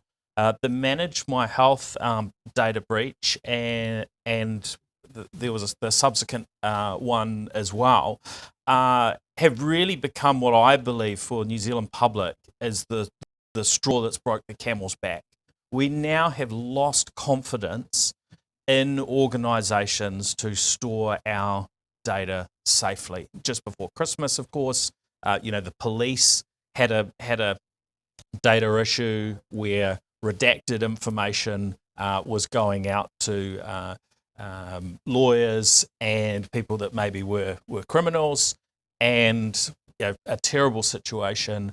Obviously, the Manage My Health situation potentially puts people's lives at risk, because as a public, we're possibly no longer willing to share private information with our health practitioner. Yes. Because we don't know whether they can actually keep that safe anymore.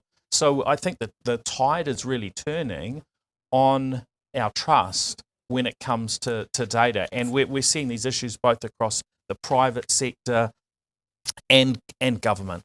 Frightening thing to say, but true. I was reading about a young woman in, I think it was Finland, whose records, private conversations with her psychologist were that the whole database was breached, and her, telling about abuse that she'd suffered, about a drinking problem she'd had, her family didn't know about. All of that stuff was then out there on the internet. So then do you go to your shrink and not talk? Well, and this is the problem it creates. And then we've got the broader sort of distrust that seems to be increasing. For instance, the UK have implemented a digital ID system. We see those things sort of growing in New Zealand and around the world as, hey, this is just a normal thing. But in the UK, they were mandating this for you to be able to go and get a new job. And we saw a really big pushback from the public who just said, no, we don't accept this. And so Starmer's just pulled back from that. We see how the data is getting shared from one part of government to another. And in one city in the UK, Oxford, we see they're dividing up Oxford into 6 regions. And if you drive more than you're allowed into another sector of Oxford, you're going to get fined $140. So this is where they're leveraging the data in ways that, I think most of us probably over time are probably not particularly comfortable with. So, I think this year government has to really rethink, how we deal with data. Things like the fines. The fines are nothing in New Zealand for organisations who have a data breach, or maybe they have one and hide it. So the fine for that is $10,000 if you have a data breach and you don't tell the Privacy Commissioner about it. This is an absolute, joke when we look at, the damage these sorts of offences. But the fines are the cause. ambulance at the bottom of the cliff, aren't they? And once the horse is bolted, it's gone, isn't it? The trust is gone. I think. How do you get it back? The trust is gone, and so we need to rebuild that. And part of that is saying that organisations will get in very, very serious trouble. Their directors will, have to account and so on, like we do with health and safety, for the loss of private information. And, the government, I think, will have to rethink just, that some of the moves that they're making. For instance, there are people concerned around the new road user charger system, potentially using GPS data. Do we all want to be tracked where we're going and have that sitting in a database somewhere that might get breached? Maybe. No, probably not. So, actors, I don't know, go to jail if you.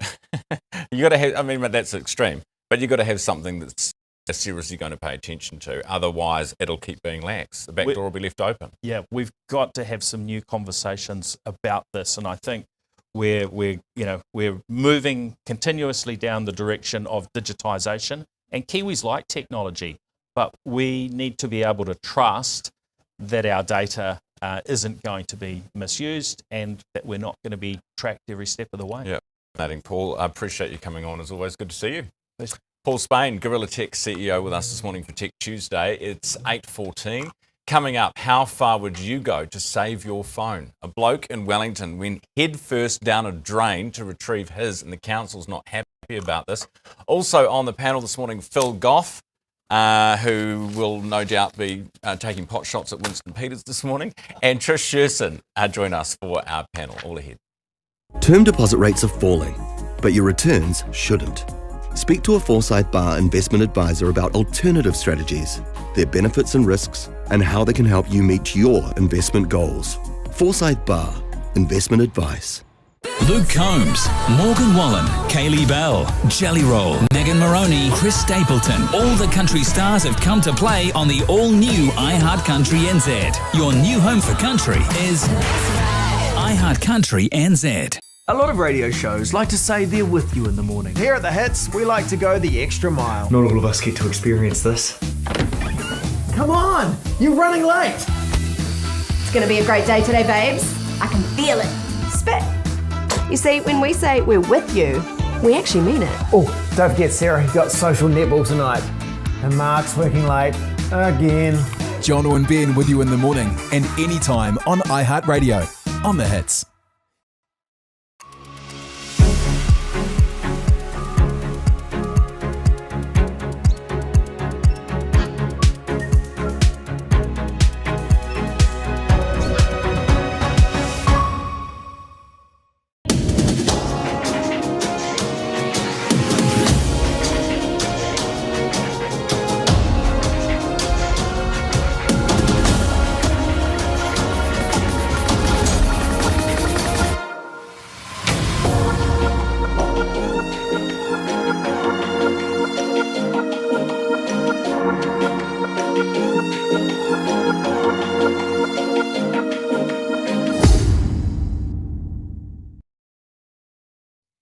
Welcome back. It's 8:16. Now to Wellington, where a so-called sugar daddy has been handing out notes to women on the street, offering money and even new cars for companionship.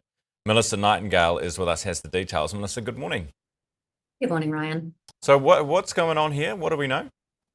Yeah, so this has been happening for a few months, actually. We've been seeing women posting online about this man who is approaching them in the streets and handing them notes.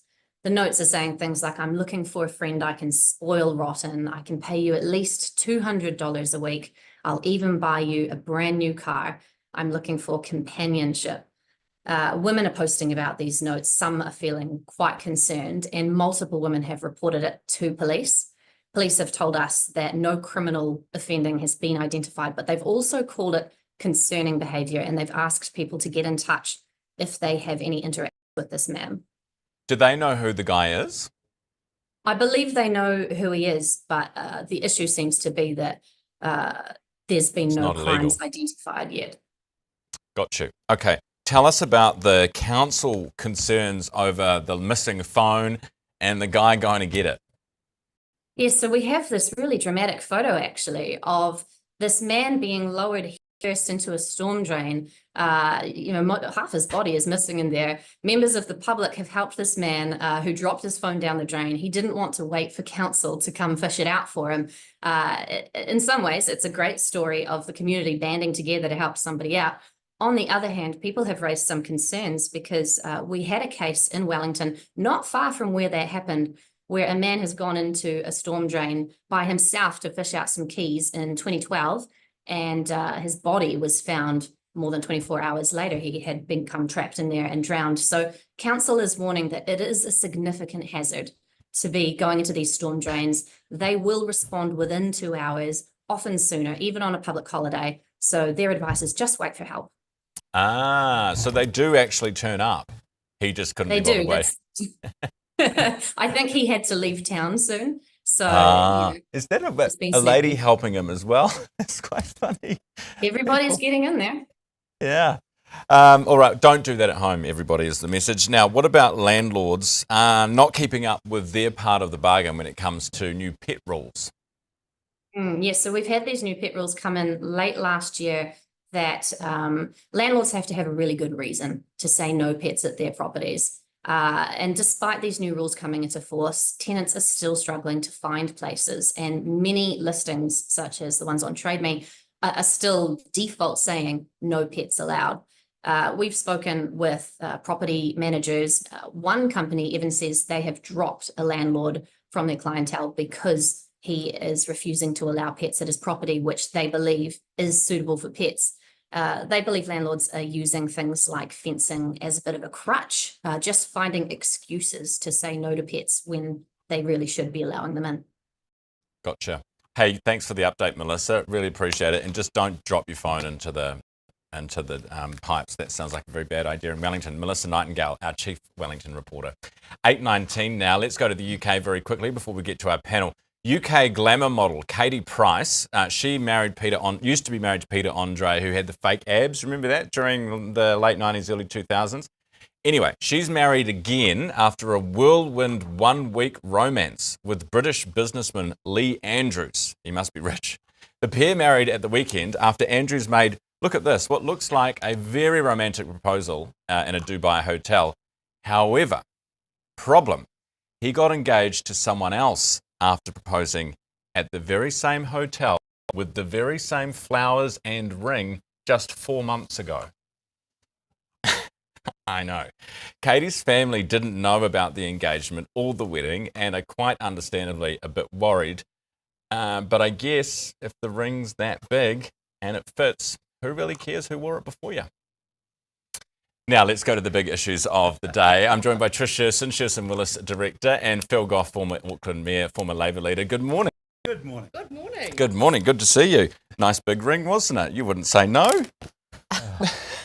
The life of the rich, the famous and the idle. Who cares? I certainly wouldn't be photographed in that hideous dressing gown either. Your ninth fiancé. So, you know. I know. Who does care, Phil? You're right. Now, have you got anything you want to say to Winston this morning? Yeah, bloody grow some balls.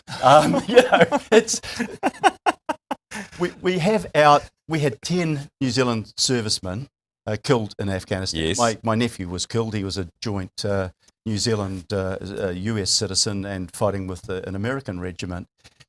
And this guy Trump, the 5-time Dodge drafter, comes along and says that apart from the Americans, none of the others were fighting on the front line. They all stood back a bit. They it implied that they weren't brave enough. That's a gross insult to the families of those people, those New Zealanders who died. Even Keir Starmer came out and said, this is insulting and there should be an apology. We haven't had a word of criticism of Trump from Peters, from Collins or from Luxon. Well, that's a disgrace. Collins did. She commented, she didn't criticise.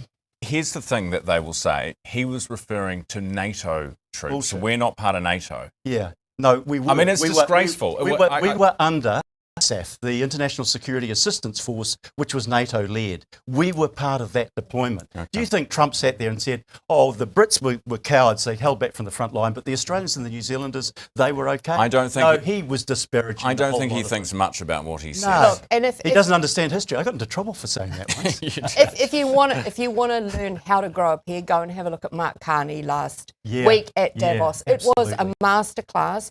In my view, he has now flipped something of a switch where you are starting to see these Western leaders have a little bit more spine. Keir Starmer made a tough statement, but Trump's whole objective of going to Davos was, again, another episode in his reality TV show where he says outrageous things, and then he wants the rest of the world to spend the next week talking about it until he says the next outrageous thing. And Phil knows this much better than I do, but I was thinking yesterday, hearing Phil's comments about back in the day when we stood up and took the nuclear-free stance.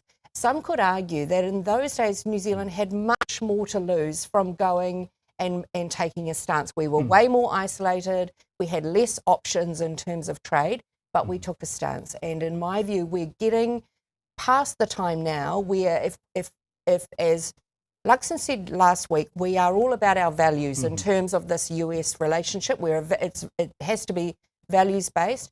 Well, it's time to actually act in a way that demonstrates our values. But look at Carney, and now the threat is 100% tariff. I mean, every time you criticise the guy, he slaps you with a tariff. And I know that's not a reason not to, but will New Zealand speaking up change anything? But that's what everyone's asking.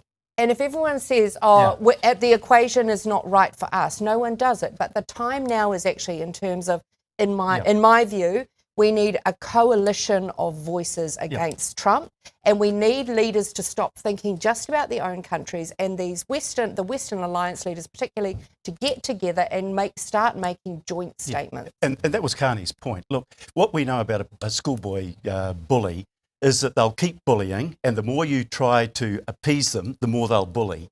When you stand up to them, and a group of you stand up to them, then they back down. Europe showed that for the first time over Greenland. Outrageous what he was suggesting about Greenland. Back down. Yeah, but he was forced to back down. And even 75% of Americans think that that's crazy. So, and we are still in the situation where Peters and Luxon are kowtowing to Trump. If we treat him nicely, maybe we'll avoid any but Phil, I don't disagree with anything you're saying, but when you're in government, it's harder because if you are the reason that there's a 20% tariff slapped on our beef exports to the number one market we export to, that's very bad for us. Yeah, but we were halfway up Trump's backside, and he still put 15% tariffs on us, and said that was reciprocal. A friendly reciprocal. Thing to do. When we have less than a 1% tariff on them. So the more you try to stroke his ego and appeal to his narcissism, the harder he is on you. He doesn't respect that. He only backs down when he's forced to. And Carney's point that New Zealand has relied on in the past is if you group together, you can force a back down. All right, we're going to take a quick break from our panel and be back in just a few minutes with Trish Sherson and Phil Goff.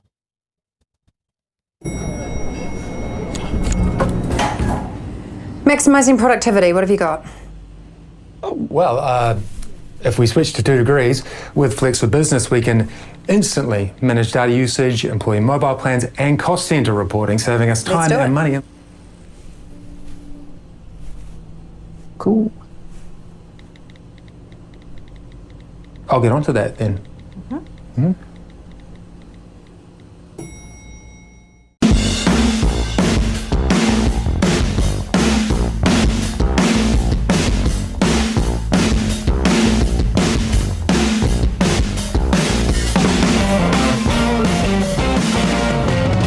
We done few subdivision with GJ Gardner, and from the resource consent to the building consent, getting the council permits and stuff, always GJ Gardners are ahead and helping us out through the whole process, and it was so easy working with GJ.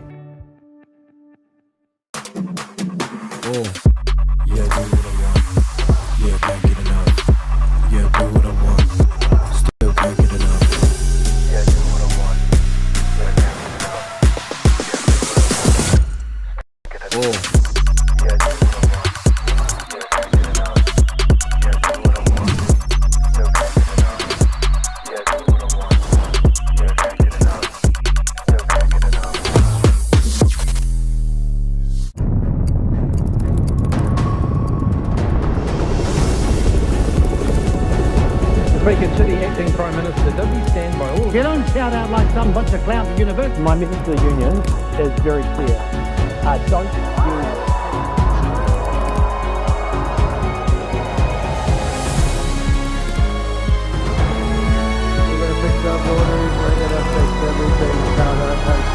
The New Zealand Herald, news worth knowing. Welcome back. Our panel, Phil Goff and Trish Sherson. Let's talk about, we had the chief censor on this morning, Trish, and the big talk was your social media feeds are feeding you stuff, or people are sharing stuff, and actually a lot of the time it's illegal content, like really violent or cruel content. You might not even know it's illegal, but it probably is. But we still get fed it. How on earth is this happening? And like, is the horse bolted? Is there anything you can actually do about it? Well, the algorithm is one thing, and we don't actually know how many people are searching this stuff out and watching it, or as they say, oh, it's just appeared in my feed. And you can search one weird thing and your algorithm can go completely off. But I did think in the overall commentary about people don't know whether it's wrong or not. For goodness sake, this is helicopter parenting gone wrong. If you are watching something online and you think to yourself, gosh, that wouldn't be allowed in real life, it is absolutely illegal. And that's not a hard line for people to judge.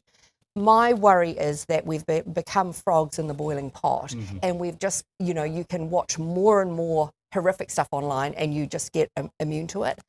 Years ago, when I worked in TVNZ Current Affairs, I did a story with Internal Affairs who monitor the child porn stuff online and go for the prosecutions. And it is absolutely sickening when you see what those guys have to deal with, what day to day, not least of which what's happening to those kids. I think everyone has a much bigger responsibility to be grown up about what you're seeing online. If it looks like it would be wrong in real life, report it. Yeah, good point. Yeah, no, I agree. When I was on the Select Committee, Justice Select Committee, the Select Committee went along to the Department of Internal Affairs and we watched some of the stuff they were capturing. I'd never seen anything like it before. I haven't looked at anything like it since, but it is disgusting. It is absolutely sickening. There's nothing erotic about it. It is horrible stuff dealing with kids being abused. And you've just got to crack down on that as hard as you can. And I know, government agencies try to do that. But where are the social media companies? Where is the responsibility they're exercising? Totally. Who are the people that Elon Musk sacked when he took over X? They were the people that were looking after the safety aspects. He doesn't care about that. As long as he makes his billions out of it, he'll produce what he likes. That's the world we live in. It's frustrating because we had on this show, I was mentioning to the chief censor earlier, we played a song or something, and automatically the companies, the big tech companies go, oh, you don't have the rights to that. And we're able to take it off. If you can do it for a rights breach. That just shows where the focus is. Exactly. If there's money involved. Yeah. But, I've taken the view, having seen that stuff in the course of doing that story, if you are watching that stuff, you are the abuser just as much as the person making it. Absolutely. And that's how the market is created. There is just an absolute red line for me around that stuff. It's absolutely disgusting. Hey, very quick, we got a news. Do either of you have a New Year's resolution? Yeah, it's not to make a New Year's resolution. I used to do it in the old days, but then I had to live with the guilt of breaking it. So now I don't bother at all. Trish? I just think you have to try and make the next year even better than the last. These are all waffly nothings. What are you doing? Something boring like, I'm observing my mind. Or Consciously eating or meaningful eating. I appreciate you both coming on this morning, even if your last answers were rubbish. Phil Goff and Trish Sherson, great to have you both in. 28 minutes away from 9. Let's get to headlines with Neva. Herald Now News, powered by News Talk ZB. Investigations are underway into the moments before a landslide at Mount Maunganui, where 6 people are still missing. Specialist equipment is being used to monitor the hazardous environment at the beachside holiday park, with moisture from the rain making conditions dangerous. WorkSafe's looking into organisations with a duty of care at the holiday park. Tauranga Council will also carry out its own review. Canterbury University Disaster Risk and Resilience lecturer Tom Robinson says we need to have a difficult conversation about where we build. He says it's about how much risk and hazards we're willing to accept as a country. Local states of emergency are still in place for the Tairāwhiti region as well as Whangarei, Thames Coromandel and Hauraki districts and the Bay of Plenty.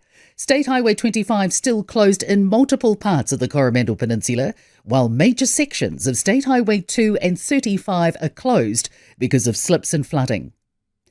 Belief the government and experienced principals need to step up to secure the future of the profession. A recent New Zealand Council for Educational Research survey found just 18% of teachers want to become principals, while 50% said they definitely wouldn't. It's after our newsroom revealed 1 in 5 principals quit within a year. Principals Federation President Jason Miles told Ryan Bridge, as well as teaching experience, you also need finance, employment, crisis management and relationship skills. He says principalship is a challenging but rewarding role, and teachers are sometimes so busy they miss the opportunity.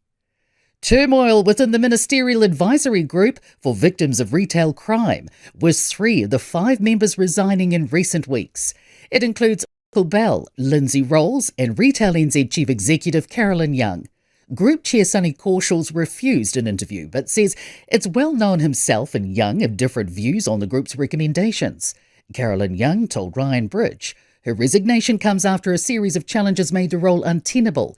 She says it started when the Dairy Owners Association attacked her professionalism in the media, and Corshall allegedly refused to do anything about one member attacking another.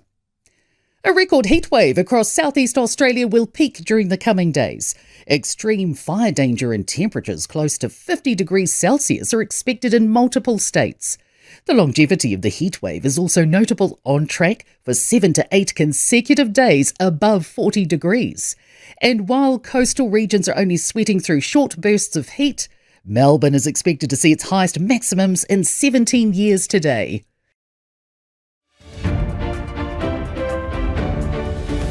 Herald Now weather.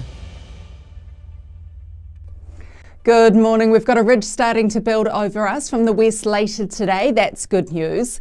And the strong southwest flow is easing. No severe weather in the mix, but still a few showers around for the lower south, clearing after midday with south to southwest winds. Plenty of cloud here with a few showers, mainly this morning. Things do improve this afternoon with an easing southwesterly for Canterbury.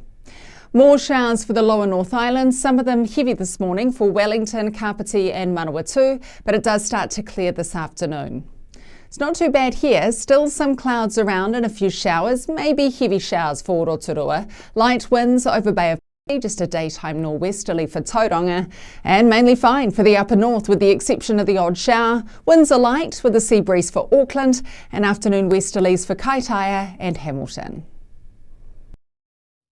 You're watching Herald Now. Great to have your company 24 minutes away from 9 o'clock.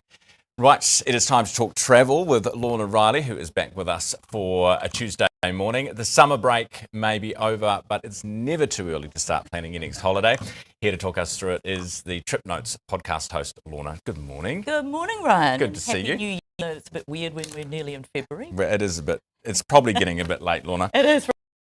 But great to see you as always. So I've already just yesterday booked my next holiday because it was sort of time to do that. Where are you going? To France, actually. Oh, France. France. Yeah, I'm just being called an expletive by the boss in my ear. No, a friend of ours is from France, turning 50 and having it there. So we had. Perfect. I mean, you'd be rude not to. No, got me over a barrel. Have to go. So where are we going? Where do we go? Well, actually, I'm going to start with a recommendation that may surprise a lot of people because a lot of travellers not keen on heading to the States right now for obvious reasons. But 2026 is actually maybe a good time to go. And it comes with a pretty cool name, which is the semi-quincentennial. So America is celebrating 250 years of independence from Britain. So there's a lot of celebrations focusing around New York and the 4th of July. They're going to do a second ball drop, like they do at New Year. Oh, yeah. Massive air show. There's a huge tall ship parade. There's fireworks, even a FIFA World Cup semi-final to add to the festivities around there. But basically, all year long, in all parts of the States, there are things happening. And a lot of the events, rightly so, focusing on the First Nations people as well, because obviously it's 250 years of independence, but it doesn't mean that America didn't have a history before that, right? It's also 100 years of Route 66. So that's pretty cool. There's a whole lot of celebrations there as well, including the 100 car parade in Springfield, Missouri, which sounds pretty good. So maybe 2026 is a good time to go to the States. Yes, although people are a little gun shy, aren't they? They are, yes, they are. Now, let's go to the UK. The passport rules have changed and people are, I think, confused more than anything. Oh, yeah, look, this is massive and I don't think there's been enough coverage here, and I'm worried that people are going to be caught out, particularly if they're travelling to the UK at short notice. Maybe there's a sick relative or something like that. So if you were born there, like I was, you won't be able to return to the UK without a UK passport. Even though I've never held one, I came to New Zealand on my parents' passport. I am a UK citizen by birth, therefore I need a passport to get back in there, and a New Zealand one just won't cut the mustard. So it is very bizarre. But even as a visitor? Yes, even as a visitor. Expat British and Irish dual citizens from next month will need to get a New Zealand passport. Kiwi-born Kiwis only need a $37 ETA, electronic travel authorisation. But if you were born in the UK and you want to go back there, you need a UK passport. That's going to set you back $220. There's a whole lot of rigmarole you have to go around. They may even require you to go to the embassy in Wellington for an interview. You've got to send your New Zealand passport in. If you don't want to do that, you have to photocopy every page, even the blank ones, and send them in. It is quite the rigmarole. In addition, and this is a real hook, your children, if you were born in the UK, your children are automatically UK citizens as well. They could be stopped at the border, even though they weren't born in the UK, if they don't have a UK passport. Oh my so goodness. This is all coming in next month, and as I say, I don't think there's been enough publicity. No, I didn't realise that. Yeah. And when when you say Ireland, you mean Northern Ireland, you mean a UK? Yes, that's the UK. Separate deal for the Republic. Yes, absolutely. Yeah. Okay, well, that is good to know, Lorna. Thank you. Now, Lonely Planet has named Whitehaven Beach as their favourite in 2025, and you've been there. Yeah, so I just wanted to mention this beach because we do love our beaches here in New Zealand. I spent 3 weeks at a beach up north in absolute bliss, but Whitehaven Beach is next level. So this is in far north Queensland. It's famous for pure white silica sand. It makes a great body scrub, like you can scrub your skin with it and it's just beautiful. Crystal clear turquoise water, 7 kilometres of beach, so bright that it squeaks when you walk on it and it never gets hot, which is bliss for my tender little tootsies.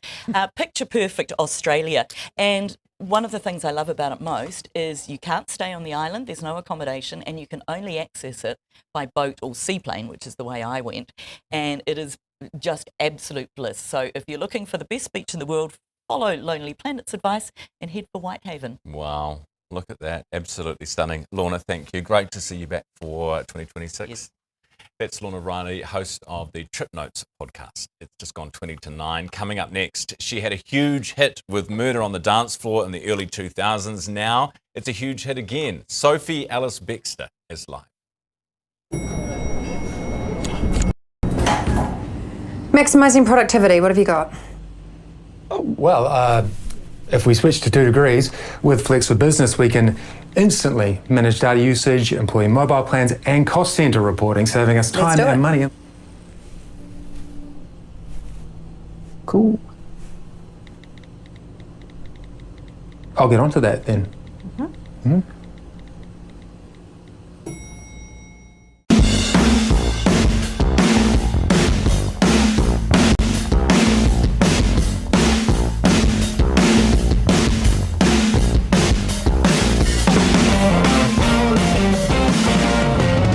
We've done few subdivision with GJ Gardner, and from the resource consent to the building consent, getting the council permits and stuff, always GJ Gardners are ahead and helping us out through the whole process, and it was so easy working with GJ.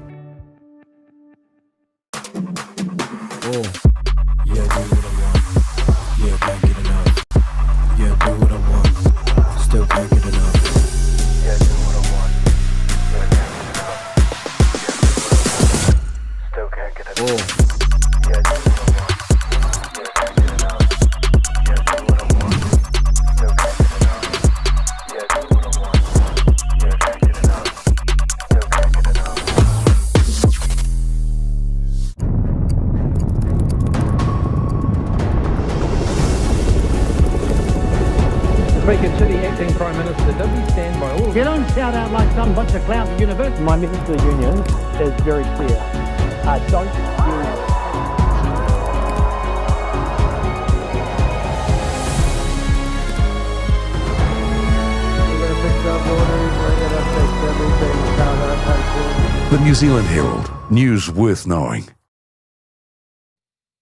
Welcome back. It is 17 minutes away from 9. Time to talk business with our partners Forsyth Bar this morning. It's trash talk because two of the biggest landfill owners are battling for the right to take our rubbish away.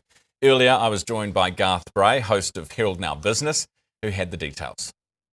So we've got Auckland's biggest landfill, Red Vale, and I think you're probably going to see some pictures of that shortly if we've managed to track those down. Herald reporter Ben Lay and Cam Pitney took a trip out there last year to take a look.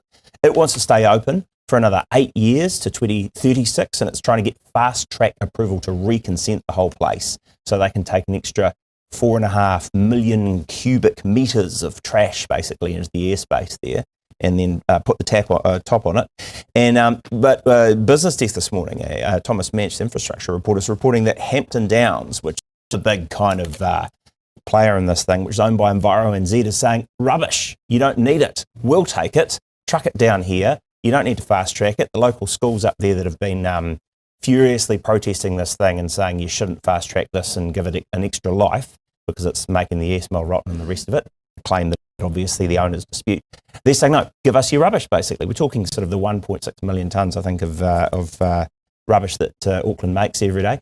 Big stuff. I guess Waste Management shooting back, saying, no, we don't think that you can actually handle it much, and that basically that would add an incremental transport cost of $188 to $240 million if you're running all those trucks up and down the motorway the whole time. So it's the economic benefits. The request for fast tracking, I think, is with Chris Bishop. Very political kind of decision about it's ushered through to the next stage. But I guess this is going to be interesting to see how this one plays out with you. What sort of call you make and on what grounds you make it. One man's trash is another man's treasure, Garth. Big bucks in it. Big money. Hey, gold. How good is gold?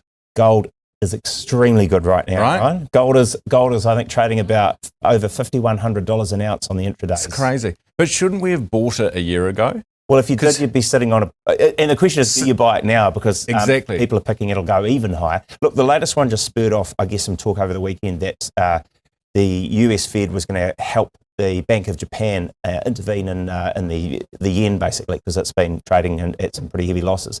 And on that kind of talk, the US dollar's dropped to about a 4-month low against the major currencies. And any time that kind of ructions happens, and this is off the back of the Greenland and various other kind of trade tariff issues, you're getting people going, oh, crikey, I'll jump on a bit of gold. Tell you what, it hasn't, though. It's helping our dollar. Because, I mean, all of this, we're trading up near 60 cents, I think 5.995 when I glanced a moment ago. So that's going to be tougher for exporters, but great if you're planning a trip and so on. Might reduce the cost of imports as well, which might help with inflation. But didn't help Santana Minerals, which is the big NZX-listed company that is hoping to mine quite a bit of the Otago area for huge gold find, it says, is down there. You would expect would be on a tear as well, because most of them are doing well on their prospect. They're going to make great gains on that. But they dropped quite significantly in trading yesterday, even though Auckland anniversary and Australia Day meant that there was problems around in the market. They dropped because there was some news that their fast track might be quite complicated. And they dropped to about 20%, I think, came back to about 13%. So even though the price of gold's going through the roof, the fast track part of that is worrying investors. Getting it is the trouble. Very quickly, KiwiSaver returns have been quite good last wee while. MJW, they survey the funds, a median of 9.7% for last calendar year in your balanced funds, which is what most of the KiwiSaver default funds work into, which is not a bad return.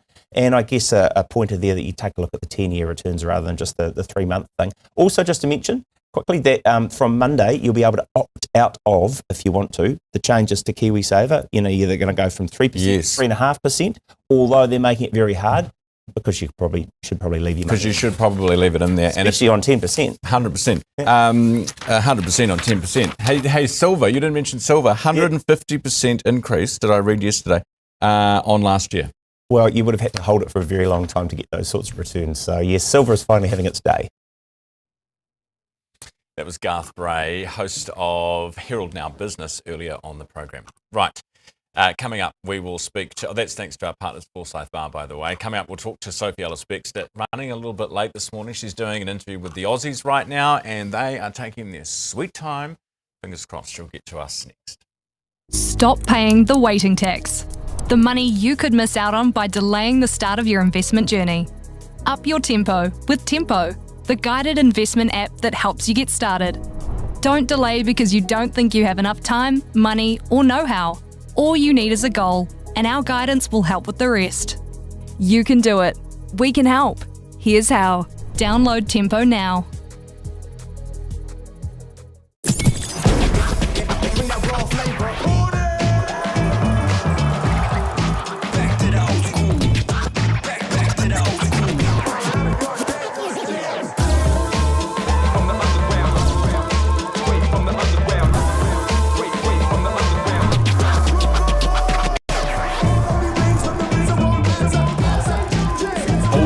Hip-hop and R&B. Flavor. Here she is. How's the business going? Good, actually. We just switched to 2 degrees. Well, we tested the networks and couldn't see any difference. But 2 degrees has the most satisfied customers. With Flex, we get instant control of phone plans, data usage, and cost center reporting. And they're the fastest growing business network.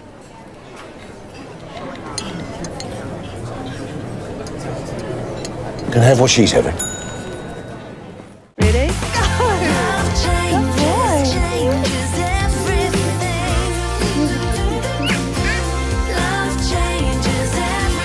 One Roof Property.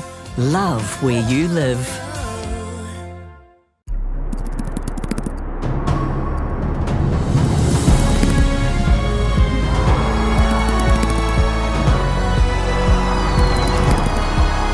The New Zealand Herald. News worth knowing.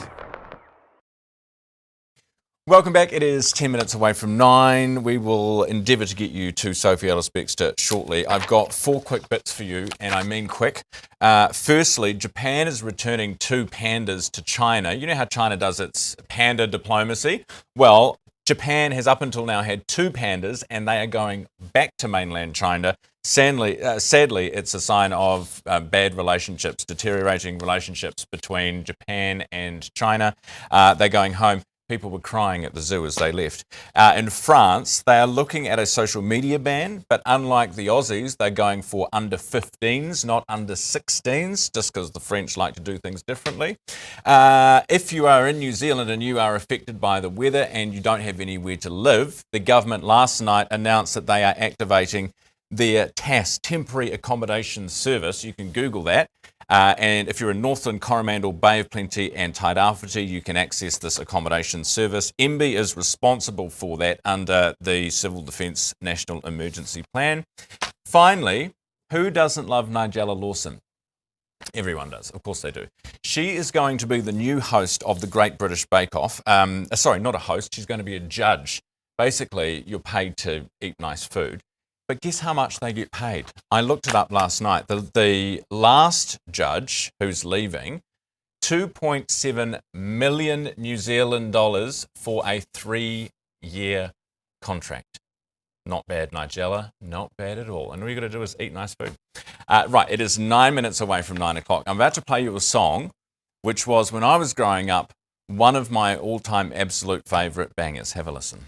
It's a matter on the dance floor, but you better not kill the groove. Hey, hey, hey, it's a matter on the dance floor, but you better not steal the mood. You'll know her from hits like Groove Jet and Murder on the Dance Floor, which is having a massive resurgence with a whole new generation of fans. Joining us live this morning is pop icon Sophie Ellis-Bextor, who's heading to New Zealand next month for dates in Hamilton and Christchurch. We'll have those for you in a second. Sophie, good morning, good evening to you. Thanks for being with us in New Zealand. Hi there, Ryan. How are you?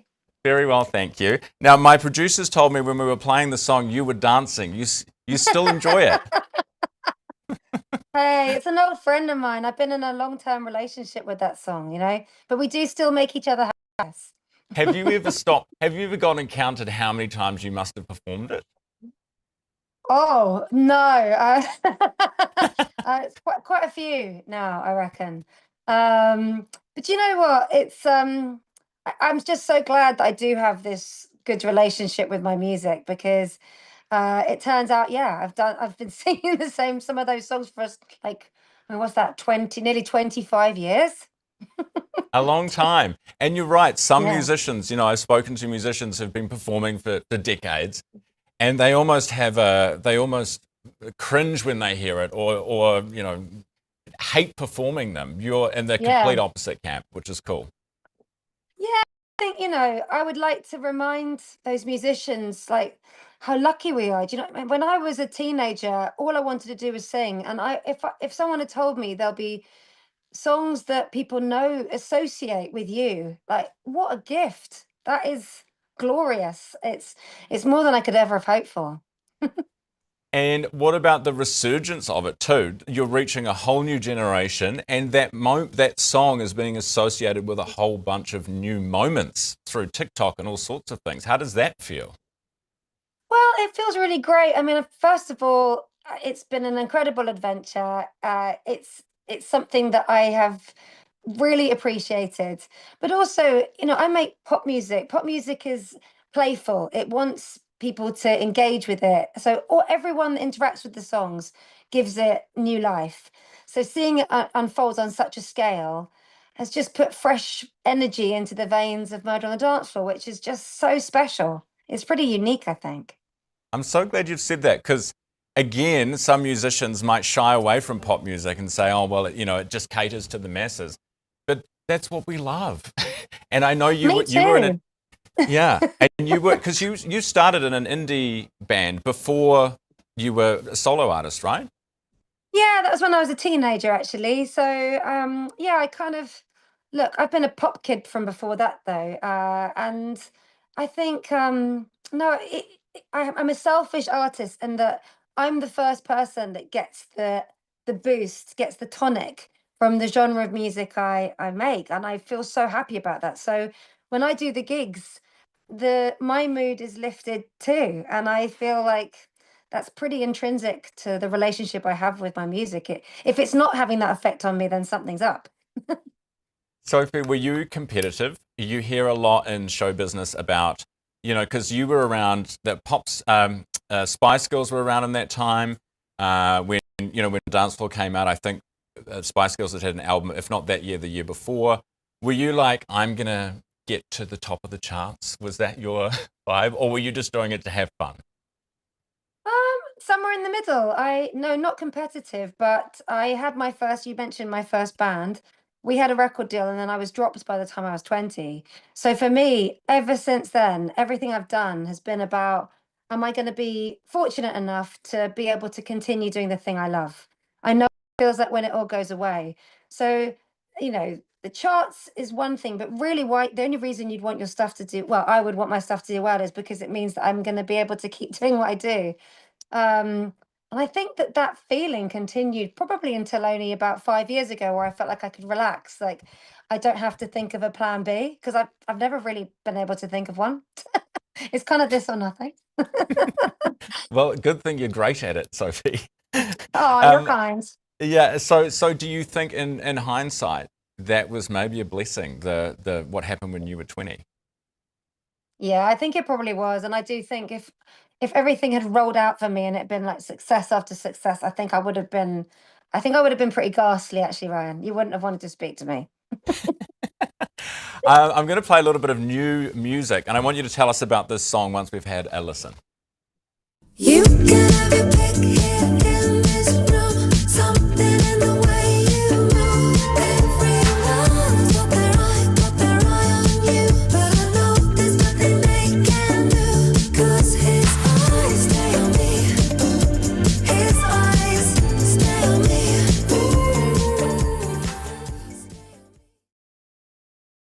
First question, Sophie, where did you get the dress? It's awesome. Okay. It's pretty, isn't it? I love it. Getting dressed up for videos is one of the perks of the job, and I filmed that in a very beautiful part of Ireland I'd never been to before. It was so handsome. Yeah, that's from the latest album, which is called Perimenopop. and that song Stay On Me. It's flirtatious. You're coming to New Zealand, and tell us what what should we expect from the gigs you're doing here? Well, I haven't been to New Zealand since my first album came out, and I am not just saying this 'cause I'm talking to you, but honestly, since then I have just been desperate to get back. It's one of the most beautiful places I've ever been, and this time I'm lucky enough to be bringing my entire band and crew, and I'm doing a couple of headline shows for the first time ever. So lucky me, we are all so excited. Just can't wait. I'm hoping to go and see as much as I can while I'm there. Yeah, well, we're looking forward to having you. We've got the dates on the screen now. Tuesday, 3rd Feb, Hamilton at the Waikato Regional Theatre, which is brand new and beautiful. Wednesday, 4th Feb, Christchurch at the James Hay Theatre. What about your family? I've just been told do you have 5 children, Sophie? Oh my I goodness. do have 5 children. What a troop. It's enthusiastic, isn't it? It certainly is. I can understand why you can't bring them all on tour with you. There's too many of them. Yeah, but I do bring family. My husband Richard plays bass. My brother Jack's on drums. So there's a little bit of a family connection. But to be honest, the touring, I think I quite like having some time that's just for me to get really in the zone with what I'm doing. And then they'll come and meet me at the end of our tour, and we'll have a week's holiday away somewhere. But yeah, I think the touring is probably the only thing I do where I very rarely bring them along, because I just need to get my head down a bit. It's mum time. It's time to be you. Time to be Sophie Ellis-Bextor. Exactly. Thank you for being with Something like us that. this morning, and we look forward to welcoming you here down under. Thanks for being with us, Sophie. I can't wait. Thank you. Sophie Ellis-Bextor, pop icon. It's 1 away from 9. You're watching Ryan Bridge today. We'll be back tomorrow. Thanks for watching this morning.